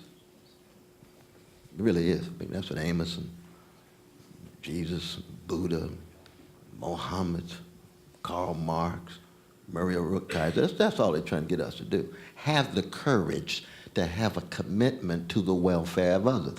Brother Adolph been committed to working people and poor people for 50-some years. Now, he might not use the language of love, but the steadfast commitment to their welfare, he accept that language. Is that right? Yep. Absolutely. Absolutely. But I'm a Christian, so I got my bias toward love, I'm not giving that up for nothing. Very good, very good.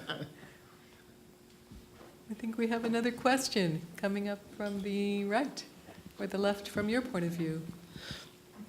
Thank you, Dr. Reed, to Dr. West. My name is Nicholas Turner. I'm a grad student from down the block at the New School University. I snuck into this event, but we're big supporters of both of you, your thoughts, and of course, you'll find a lot of Bernie Sanders fans down there. My question is, you talked about, and I will always support free education. I think that nobody questions that. But I don't hear the story being told of those of us who have saddled an enormous amount of debt and will continue to have the debt, and how that affects our decisions after graduation, whether we are able to do what we're called to do or do what we have to do.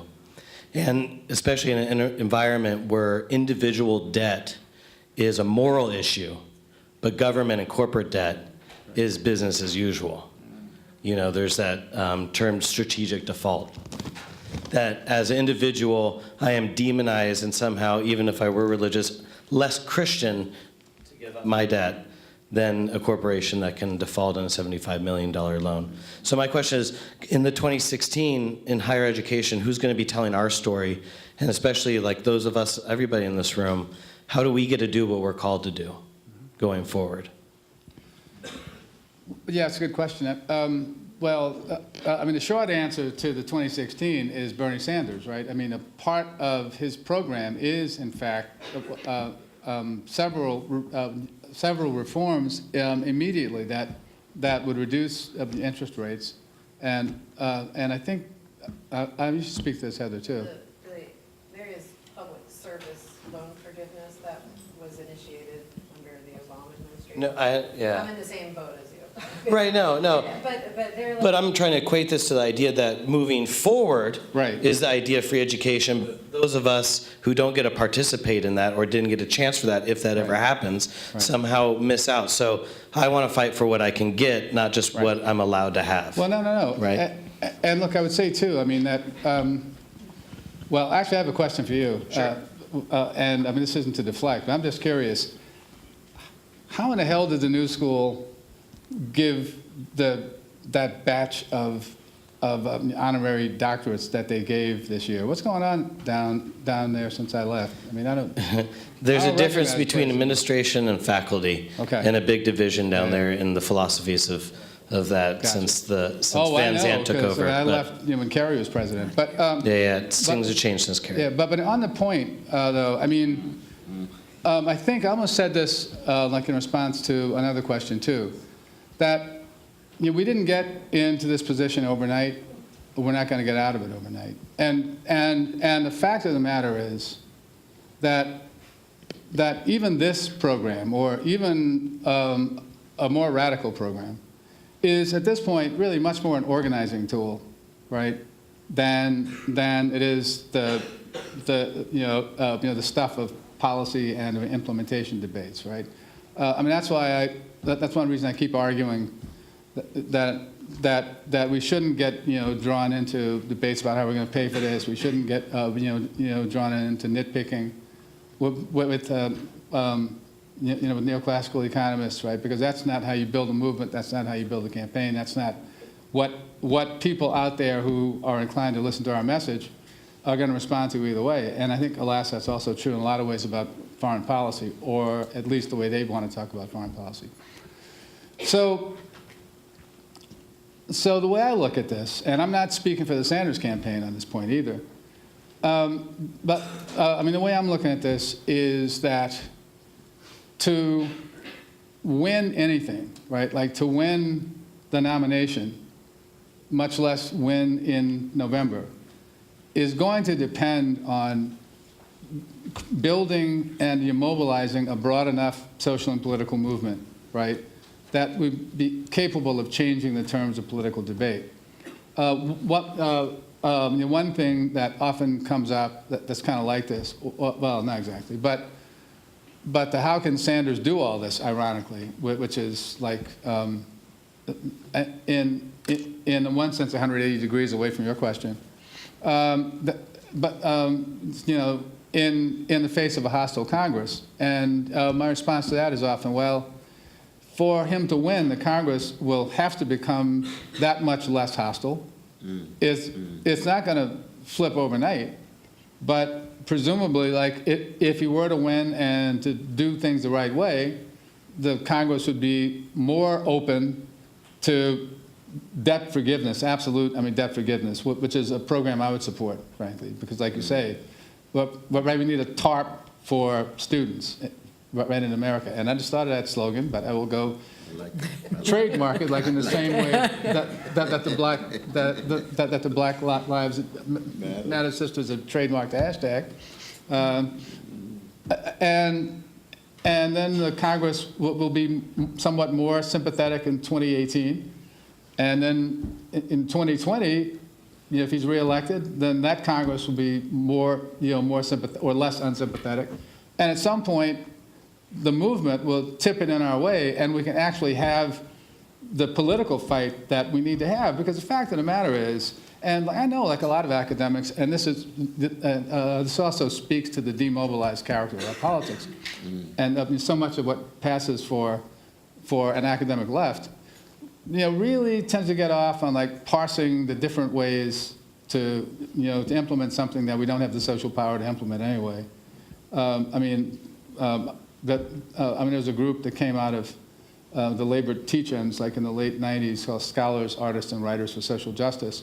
And they decided to put out a statement in support of the UPS strike in 1997, which was one of the biggest victories of the trade union movement. And they started crafting a statement, and somebody said something about wage slavery. And then that just kind of kicked off like a debate, like from the life of Brian, about wage slavery. And they could never get the damn statement together before the strike ended, right? So, that's a tendency among academics, and along with the, get the perfect program and then go agitate about it, right?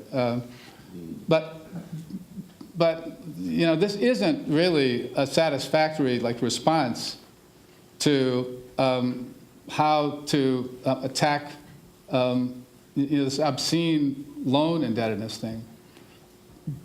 Well, we are putting Yeah. together this group. Right, right, exactly. It's always about a conversation, Right, right, that's right.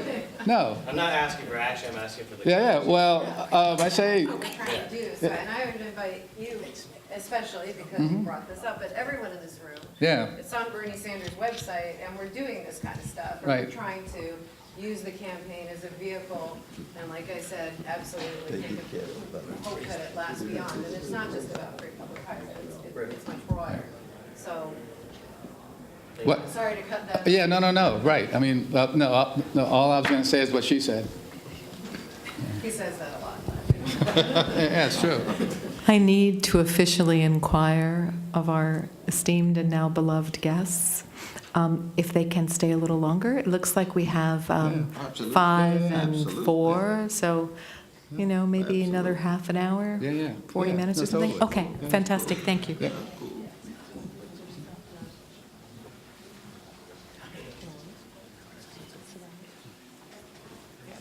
I have a question for Dr. West, and also be interested in hearing what Dr. Reed has to say about it too.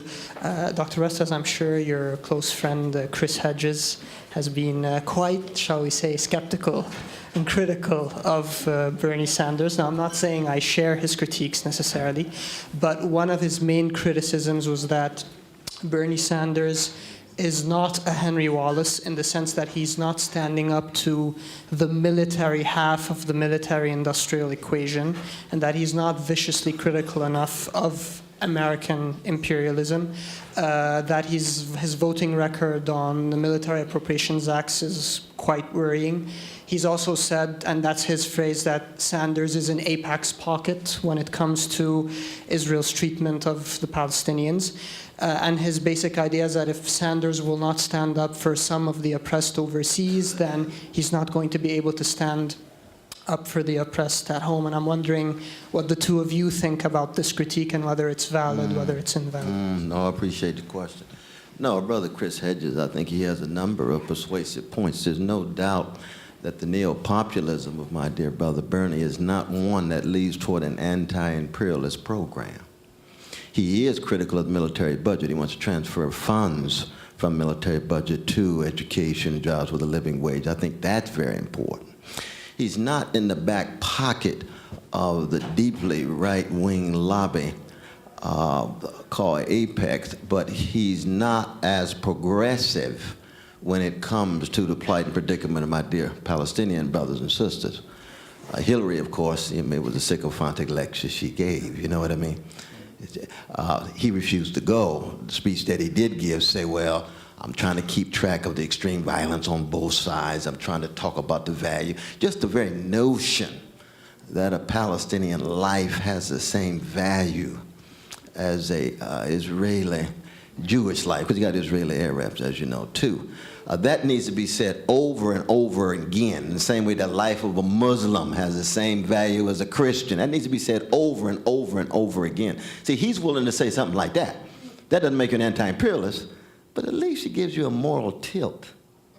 So you recognize the humanity of the folk. You think of how many Muslims have been killed by U.S. invasions and occupation since 2001. Does somebody know? It's over 1 million. Over 1 million. They're just as precious as anybody else. That doesn't mean you're in solidarity with the fascist response to that, which is ISIS and Al-Qaeda.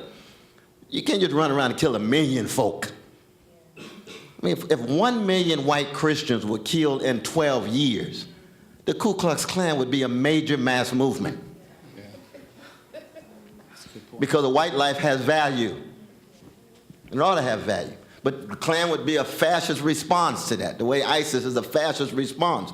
But we have an obligation to say a Muslim life is valuable, period. Don't have to pull back and wonder what your career, but yeah, just say that. And see, I think Bernie Sanders' campaign provides a space. So you get J Street Jewish brothers and sisters upset with the callousness of the right-wing Jewish elites. Then you get If Now When, young Jewish brothers and sisters starting to wake up and say our Palestinian brothers and sisters are valuable just like we Jewish brothers and sisters. We believe Amos and Isaiah and Heschel and others have something to say. But that's movement.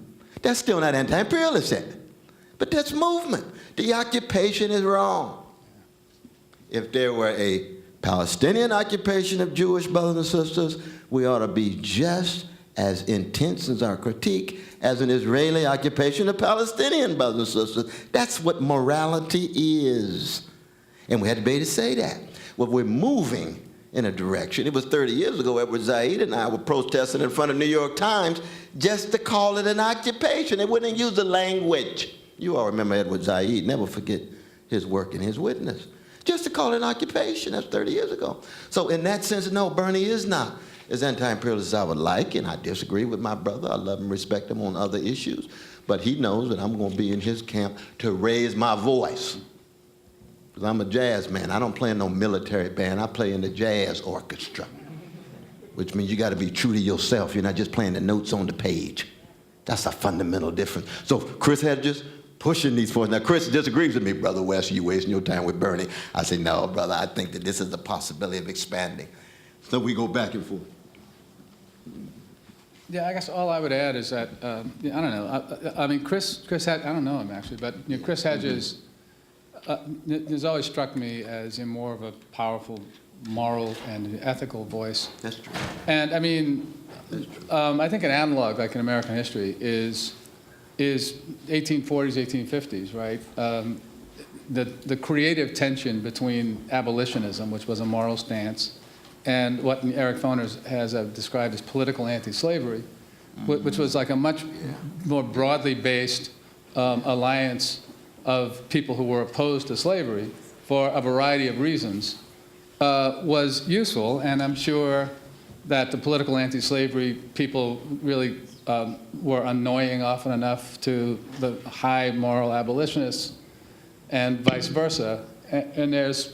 And I think there's like an analogy is, well, I mean, I mentioned that analogy because I think we're in something like that kind of moment now, right? And it's been so long since we've seen anything that looks like a popular mobilization that's capable of considering the compromises that you have to make to contest for power, and we have a left in this country that's afraid of power, which is one of our problems. That you can, those tensions, will exist and even be exacerbated by the relative atrophy of the contemporary equivalent of political anti-slavery, and the relative hypertrophy of the contemporary equivalent of abolitionism. And I'll be honest. I mean, I'm much more over on the political anti-slavery side of things, but I think the tension's creative. Except, there's a phrase that came out of the great proletarian cultural revolution. Well, two that I'll share with you. One is what one is called left in form, right in essence, right? And it's possible. And the point there is that it's possible to take a position that feels like it's on the left and it looks like it's on the left, but actually does service disproportionately to the right. Yeah, And the other is the notion of using the Red Book to defeat the Red Book, right? And I think, I think it's important for us to be conscious of both those. Like Kshama Sawant, who's a heroine to some strains of the left. I understand that at the Labor Notes conference last Friday was calling on Sanders to run as an independent, and her. Yeah. Oh, yeah. Well, that's crazy. I mean, that's just that's the kind of thing that makes the old leftist in my heart suggest that we check the direct deposit to see if there's money was coming from Trump or Cruz, because that's just a suicide mission, frankly, and would undermine and discredit everything that all of us are trying to fight for, right? So you got to think, assert some practical constraints on what you do.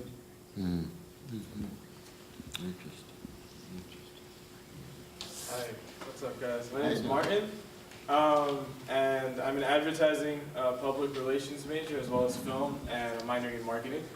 And my question for you guys is, as a person who's a fan of the free market, obviously, I love the free market, and I know damn well that I'm getting into the industries that are kind of perpetuating, play a big role in perpetuating the systems that are in place and perpetuating the marginalization of people like you and me. How can I be courageous? How can I get into those industries? Because I have a love for film, and I have, a deep admiration, not admiration, but I have a deep appreciation for advertising and what it can do. How can I be courageous and do what I love at the same time? Wait, I'm sorry. Did you say that you love the free market? I'm a fan of it. Really? So what? Like you like the internet, for instance? Yes. Well, that came from federal spending. All right. But you like the highway system? Yes. That came from federal spending. All right. Right? Yeah. And we go on and on and on and on and on. But there's no such thing as a free market. So, like, you might as well say you love Sasquatch. Well, there you go. Touche.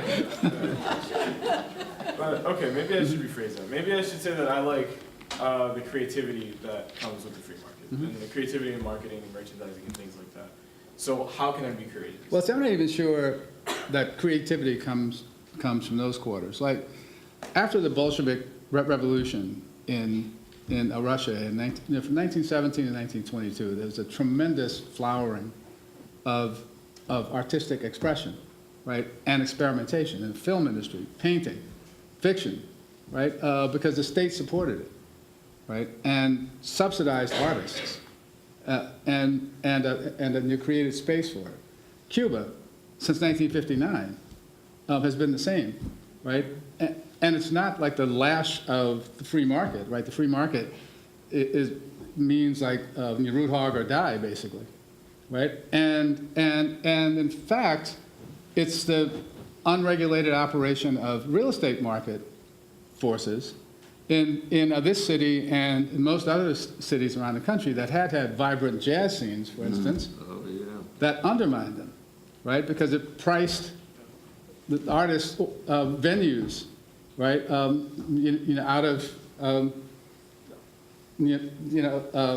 Out of access, basically, right? So now what happens is you got to go to Jazz Standard or the Blue Note, catch a big name act because you don't want to waste your money on somebody you never heard of because it's a lot of money, and yeah, there's this thing with the loft culture. I mean, this is happening like a lot in New Orleans now, where developers' public gestures toward supporting artists, function in the same way that that the missionaries did, like showing up in the east coast of Africa, right, in the 1870s, right, to the harbinger of the military invasion that will be coming soon, right, and with respect to gentrification.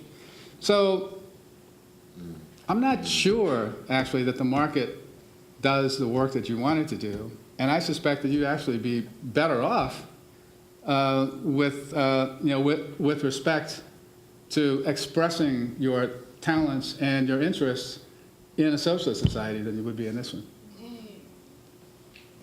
You got it. Well, I want to. No, Brother Adolph lay out this subtle analysis. I mean, I want to affirm your creativity, you see, because your creativity will be over against a corporate-dominated market. Film in America and Hollywood, you know, that's corporate-dominated to the core. But it doesn't mean your individual creativity can't find some slot so that what you have to say would be heard and be able to affect and shape and unsettle others. But I think when you use a metaphor like free market, you see, you can get yourself in a little trouble around highly sophisticated political theorists. We both affirm your creativity. Right, yeah, absolutely. Absolutely. Totally. Indeed, indeed. That's good. Thank you. My name is Nathan. I'm a student in political economy at Fordham. Keep my question brief. In terms of everything you guys have discussed, especially as a political scientist, everything that's paramount in political science is explained as the free rider problem and the collective action problem. Right. So when I'm seeing stadiums packed full of watching the Redskins game, or live in a very heterosexual normative culture, or live in an unwritten Asian quota and what kind of people are allowed in universities, even when we talk about the student debt, people take on a lot of debt to go, and I agree with you. I think in terms of public spending has intrinsic value, education has intrinsic value, but it seems like you said, going from the womb to the grave, trying to make meaning of existence the time you have, but let's say that you have a child and to play all of a sudden, the collective action, the risk. Why am I protesting out there when I know plenty of people take the shots and I'll get the benefits? Or I'm doing all the hard work in terms of redistribution, why am I this person free riding? Right. And it seems that even when I'm with my brothers and sisters, you know, they agree on this on civil rights, but as soon as I start talking about gay rights, it's thrown to the side. Right. So I'm on Native Americans who are 0.4% collective action problem. Right. The stadium is packed. Thank you, that's all. Yeah, and that's a very good question. I'll say a couple things, and I'll try to be much more brief this time. That the collective action problem and the free rider problem are bullshit, right? I mean, they're bullshit that was constructed by a certain strain of political scientists and neoclassical economists, right? As an artificial model that's imposed on a much richer history, right? And I'll offer like a couple of illustrations. When I was at Northwestern, we hired like 2 rat choice, political scientists, right? And they were like the whole world for them, was models. And one of my colleagues and I began to call them Romulus and Remus, because this was around the time of the first election, the first free election in South Africa. And my colleague is from South Africa and works on South Africa. And one of these two, one of them didn't have a book in his office, which is serious. I'm not an exaggeration. But the other one was totally perplexed about why all these black people were going to vote in South Africa. And he just kept trying to get my friend to explain this to him about how they managed to overcome the collective action problem or the marginal vote problem, because everyone knew that my vote wouldn't count for anything, so why'd I bother to do it? And that's when we began to call them Romulus and Remus, not because they founded Rome, but they were not raised in human society, apparently. The other one is, and like I was blown away by this one, like sometime in the late 70s or the early 80s, I began to encounter the phenomenon of the tragedy of the commons, right? Do you know that the tragedy of the commons was invented in the late 1960s by a racist biologist an openly, explicitly racist biologist, he wasn't ashamed of it, who also kind of doubled as an economist named Garrett Hardin. And this is something that he made up. And ironically, it was published in the journal Science. But people who study the historical phenomenon of the commons have insisted over and over again that there was no tragedy of the commons. Like, this is a purely formal problem that some jerk-off made up as part of crafting a fable to justify a social Darwinian world, right? And what I find most interesting, right? And look, my discipline, the only thing I can say for political science is that's not economics or psychology. But what I often find is that people make theoretical arguments that put me like in a position of and you must have this a lot. I mean, like the tension between the inner voice and the outer voice, where the outer voice is trying to moderate, but the inner voice just wants to yell, "Where the hell did you get some stupid shit like that from?" Right? But there's this, but I often describe it as like, these disciplines come together around a view of the world that presumes that whatever you see when you look outside the picture window in your suburb is like nature, and whatever seems to deviate from that is an anomaly that needs to be explained. And what the collective action people spend a hell of a lot of time doing, is trying to explain how under the sun there ever seems to be collective action, which has never been a problem for people who engage in collective action, right? I mean, this is a problem only for academics whose ultimately, I've become more and more impressed at how prominent, and I was never naive about this, but at how prominent the place of the work that people in my discipline and in sociology did after World War II to make class and a political economy disappear from how we think about American life. That's true. So I would say, forget the collective action problem because it's over there with his Sasquatch, right? I mean, it just doesn't exist. Hello, my brothers. My name is Taylor Armstrong. I'm a 1L at Fordham. Happy to be here. Happy that you guys had an opportunity to come speak with us. So generally, my question is, how do you guys think that we as Black Americans should go about liberating ourselves from the current environment we're in? And I say that because a lot of people, and you speak a lot of times, Dr. West, about taking it to the extreme and making self-sacrifices. And a lot of the times I feel that for us to overcome, we could only overcome by violence, right? This world is about violence. I mean, that is the reality, right? This country was built on violence.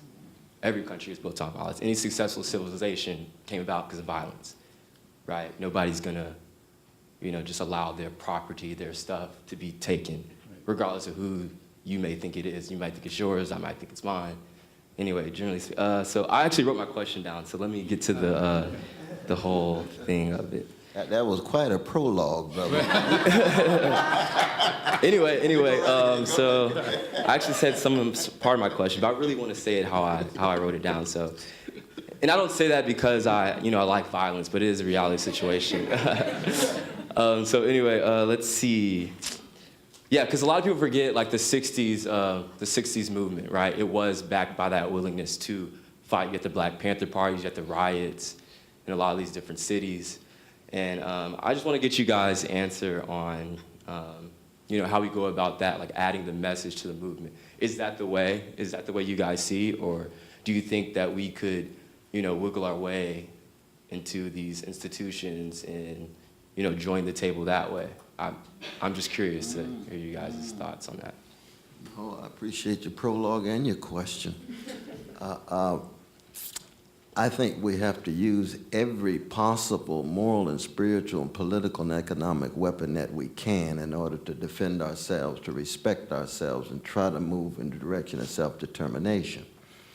The reason why I'm a radical Democrat, because I'm thoroughly convinced there will never be a transformation of this society or any other societies I know without coalitions, without peoples coming together. And therefore, when we talk about violence, one, you always had to keep track of the violence already coming at vulnerable people. And it's already shot through. It's a psychic violence, a spiritual violence. The Black Freedom Movement is an anti-terrorist movement. We just decided not to opt for a black Al-Qaeda and produce Frederick Douglass and Martin King and Fannie Lou Hamer.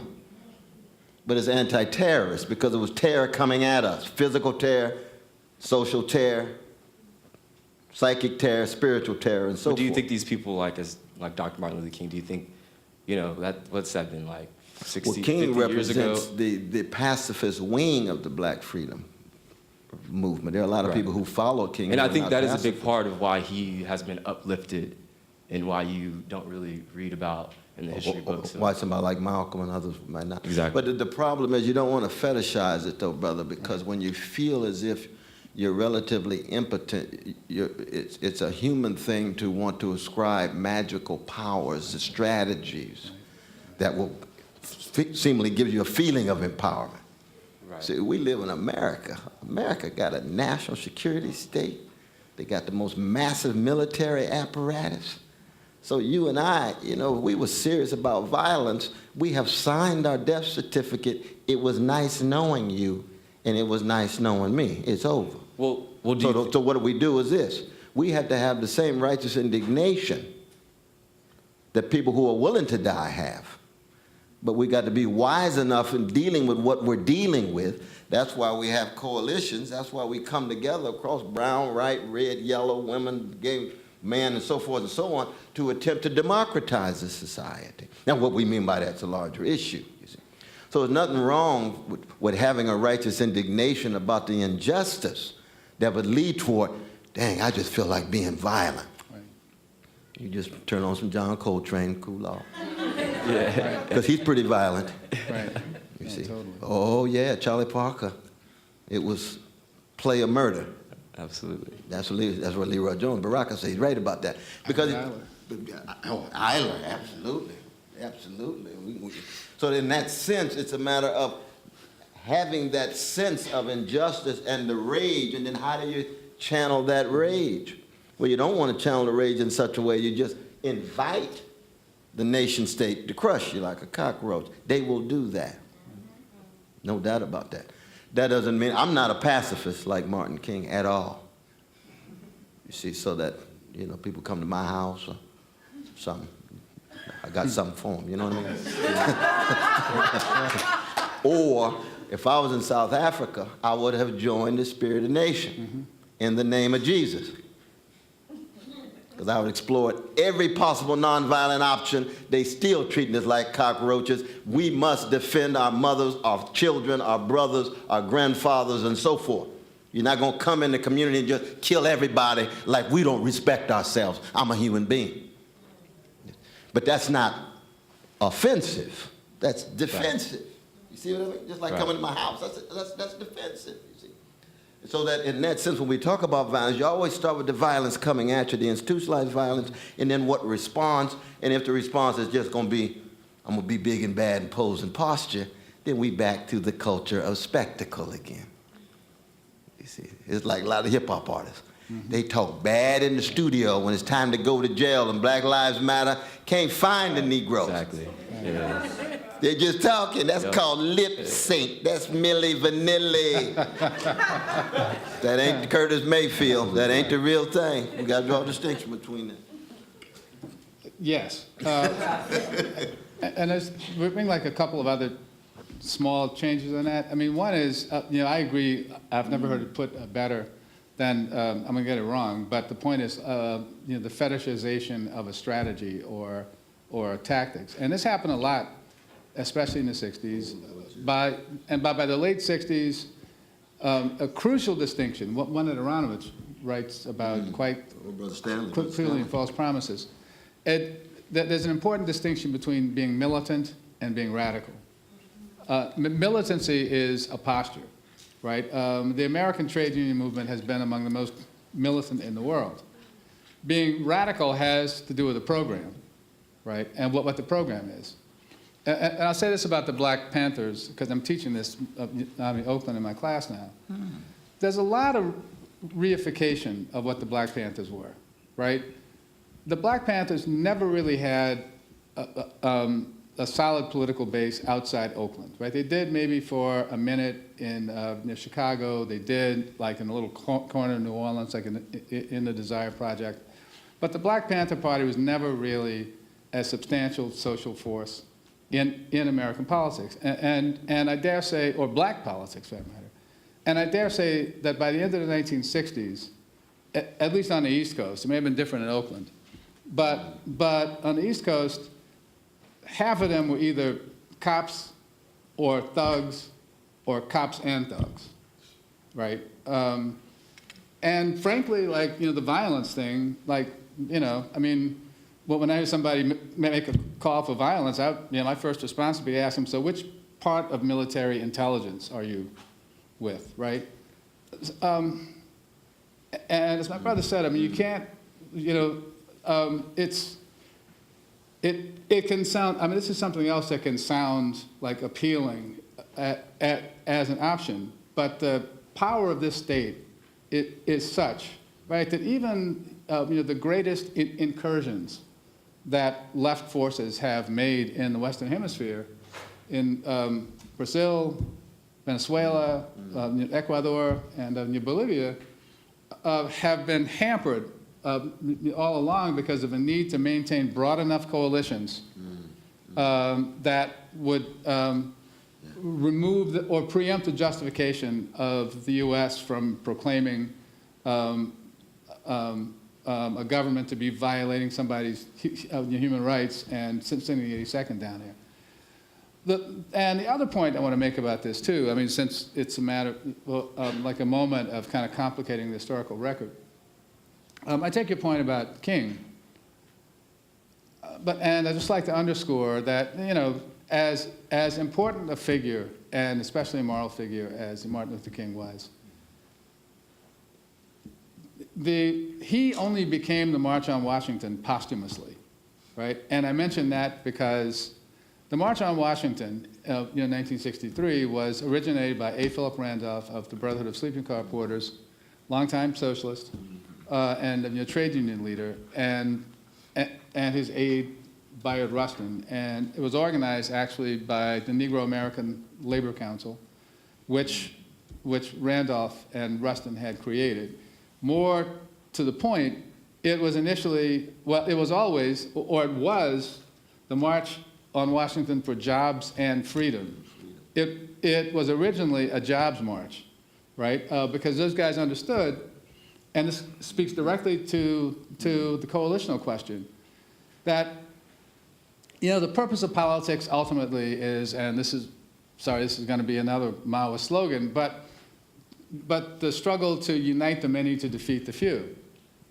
And the point of uniting the many, then, or the program of uniting the many to defeat the few, is one that leads us first to look what concerns are shared broadly, and that most of us share in common, right? I mean, share together, right?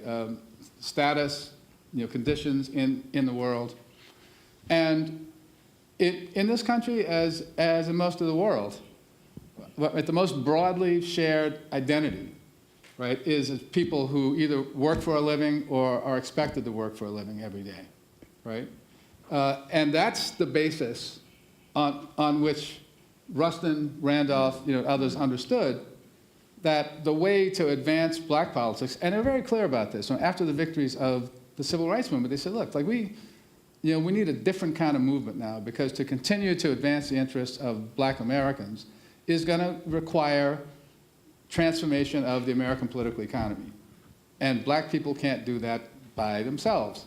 So, and it's ironic, I think that black power took shape as kind of the consolation prize after, and very sharply class skewed consolation prize, after the defeat of that insurgent moment that was identified with people like Rustin and Randolph and the trade union movement.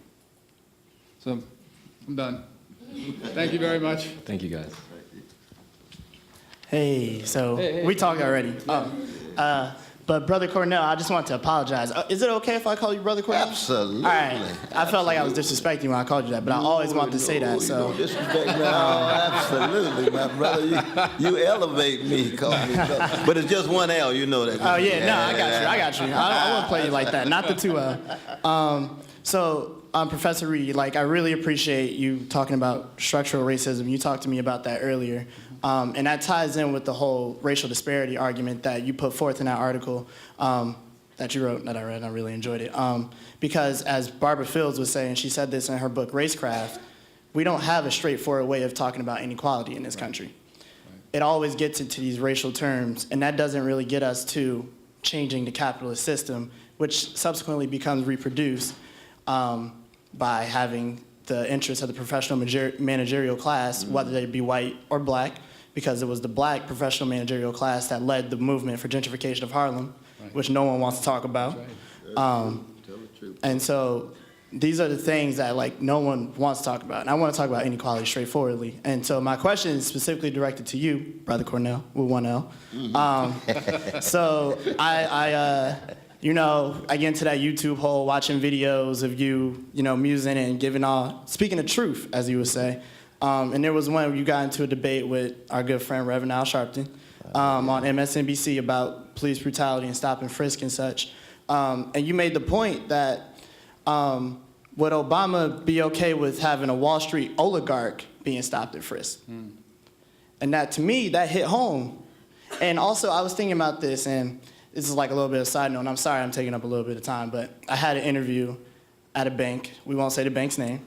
But when I got to the bank, I thought it was funny that there were 3 cops standing in front of the bank. And to me, that brought into relief who the police are policing for. I don't think it's white supremacy. Because if you kill all the black people, you lose the supremacy that is so dear to white supremacy, right? I think the police are policing for the property class. And I feel like Black Lives Matter doesn't get at that. Speaking back to the broad-based coalition, I'm gonna be working for the rest of my life. I don't think I'm gonna make that properties class right now the way it's looking. They repackaging mortgages, and Quicken Loans is making it so easy to buy a mortgage and such, and then I get a default and then I don't have property. So you know what I'm saying? And so that's my critique with Black Lives Matter. This is a class issue in my opinion. And I feel like they're missing that like really strong component. And Brother Cornel, because you spoke about it specifically, you love him. And I love the people in Black Lives Matter as well. Oh, absolutely. Because I love, that's something I really appreciate you brought up too. So do you think they could be better served by framing it in a class way than so much in a race way? Because, you know, race first politics obscures the interests of the professional managerial class. So I'm just wondering. Yeah, no, those are very rich formulations, brother, and we'd have to have a seminar at Fordham to get at them. But I think we do have to distinguish the truth that a black life tends to have less value than a white life in America versus race-first politics. See, it doesn't necessarily follow. You see, you don't have to deny the fact that black lives matter less in America, 1619, 1776, 2016. It's just a fact. You see, you can't just deny that. But that doesn't mean you have a race-first politics. Why? Because race-first politics, and Brother Adolph has been saying this now for decades, that it tends to be an ideology that puts the black middle class and black professional managerial class in the driver's seat for opportunities for them, while precious black poor people whose lives matter less get shafted over and over and over again. That's why the greatest black freedom fighters, Du Bois, Robeson, Ella Baker, Fannie Lou Hamer, we can go Victoria Garvin, all of them, C.L. James, all of them said, if we don't deal with the class question, and of course it's also a gender question too, because the masses of black people are poor and working class women and children in terms of numbers, right? But the class question becomes fundamental because you're dealing with a system that is comfortable with highly well-adjusted middle-class black people who hardly say a mumbling word when Precious Jamal and Letitia get treated less than human. It's just a fact. That's not all of them. Martin Luther King Jr. was a middle-class preacher, but he had a lot of love in him. That Negro loved. And so in his view, he said, you know what? What's happening on the poor side of any community, especially the black community, affects me in the same way it affects my middle class kids. Now, you're not going. That's not the dominant orientation of the black bourgeoisie. But you always have a slice. You see what I mean? So in that sense, I agree with your formulation, but you can imagine we'd have to unpack various elements of it. Oh, absolutely. But that's what I meant by Sharpton. Sharpton, look at the history of Sharpton. Sharpton begins heroically dealing with black brutality vis-a-vis some innocent black people. That issue needed to be raised, needs to be raised now. He ends up house Negro on the Obama plantation. Won't say a critical word whatsoever for a president who can hardly raise his voice when every 28 hours black folk getting shot. And call it, what, another investigation. We don't need another investigation. We need send the police to jail after a fair trial. How come your federal government won't do that? If it were happening to Wall Street oligarchs every 28 hours, you think the Obama administration would go beyond investigation of the police? You ain't lying. Because they're his friends. They went to Harvard Law School together. They sip tea together. They hang out at Martha's Vineyard together. He has a connection. You ain't gonna be saying, if so-and-so was my son, it would have looked like me. And then when the police gets off, you say we're a nation of laws. That's not how fathers respond to the death of their sons that they love. I dare any father to have their son shot and say, well, it's a nation of laws. We're just sorry about that. No, you love your son. Don't play political games with black lives. See what I mean? And that doesn't mean you hate Obama. It means you hate his cowardice. That's different. That's very different, you see. That's what needs to be said over and over and over again. White president, brown president, yellow president, colored president, purple president, whatever. It's the choices they make, lack of courage they manifest. I know it's getting late, though, y'all. But can we have just one or two more? Ooh, it's 20 minutes to 5. What do you think? Because we still should go to the other room. Yeah. Oh, whoever. No, the other room is fine. Oh, is that right? Okay. Oh, that's nice. That's nice. I said one quick thing, like in between those, those two nodes in your Sharpton's career. Yes. But, Yeah. don't forget when you wore that wire for the FBI. Oh, yeah, absolutely. Absolutely. And it wasn't for a week. It was No. a number of years. Yeah, that's right. Yeah, absolutely. Brother Cornel, I think you're right. I think we should go with 2 more questions. I think maybe 2 more Because I think we're obviously losing people. We will lose the room at 5. So patient. So, yeah. But thank you so much for your generosity of hanging out with us. Thank you. So- Thank you all. Thank you all. Thank you to our...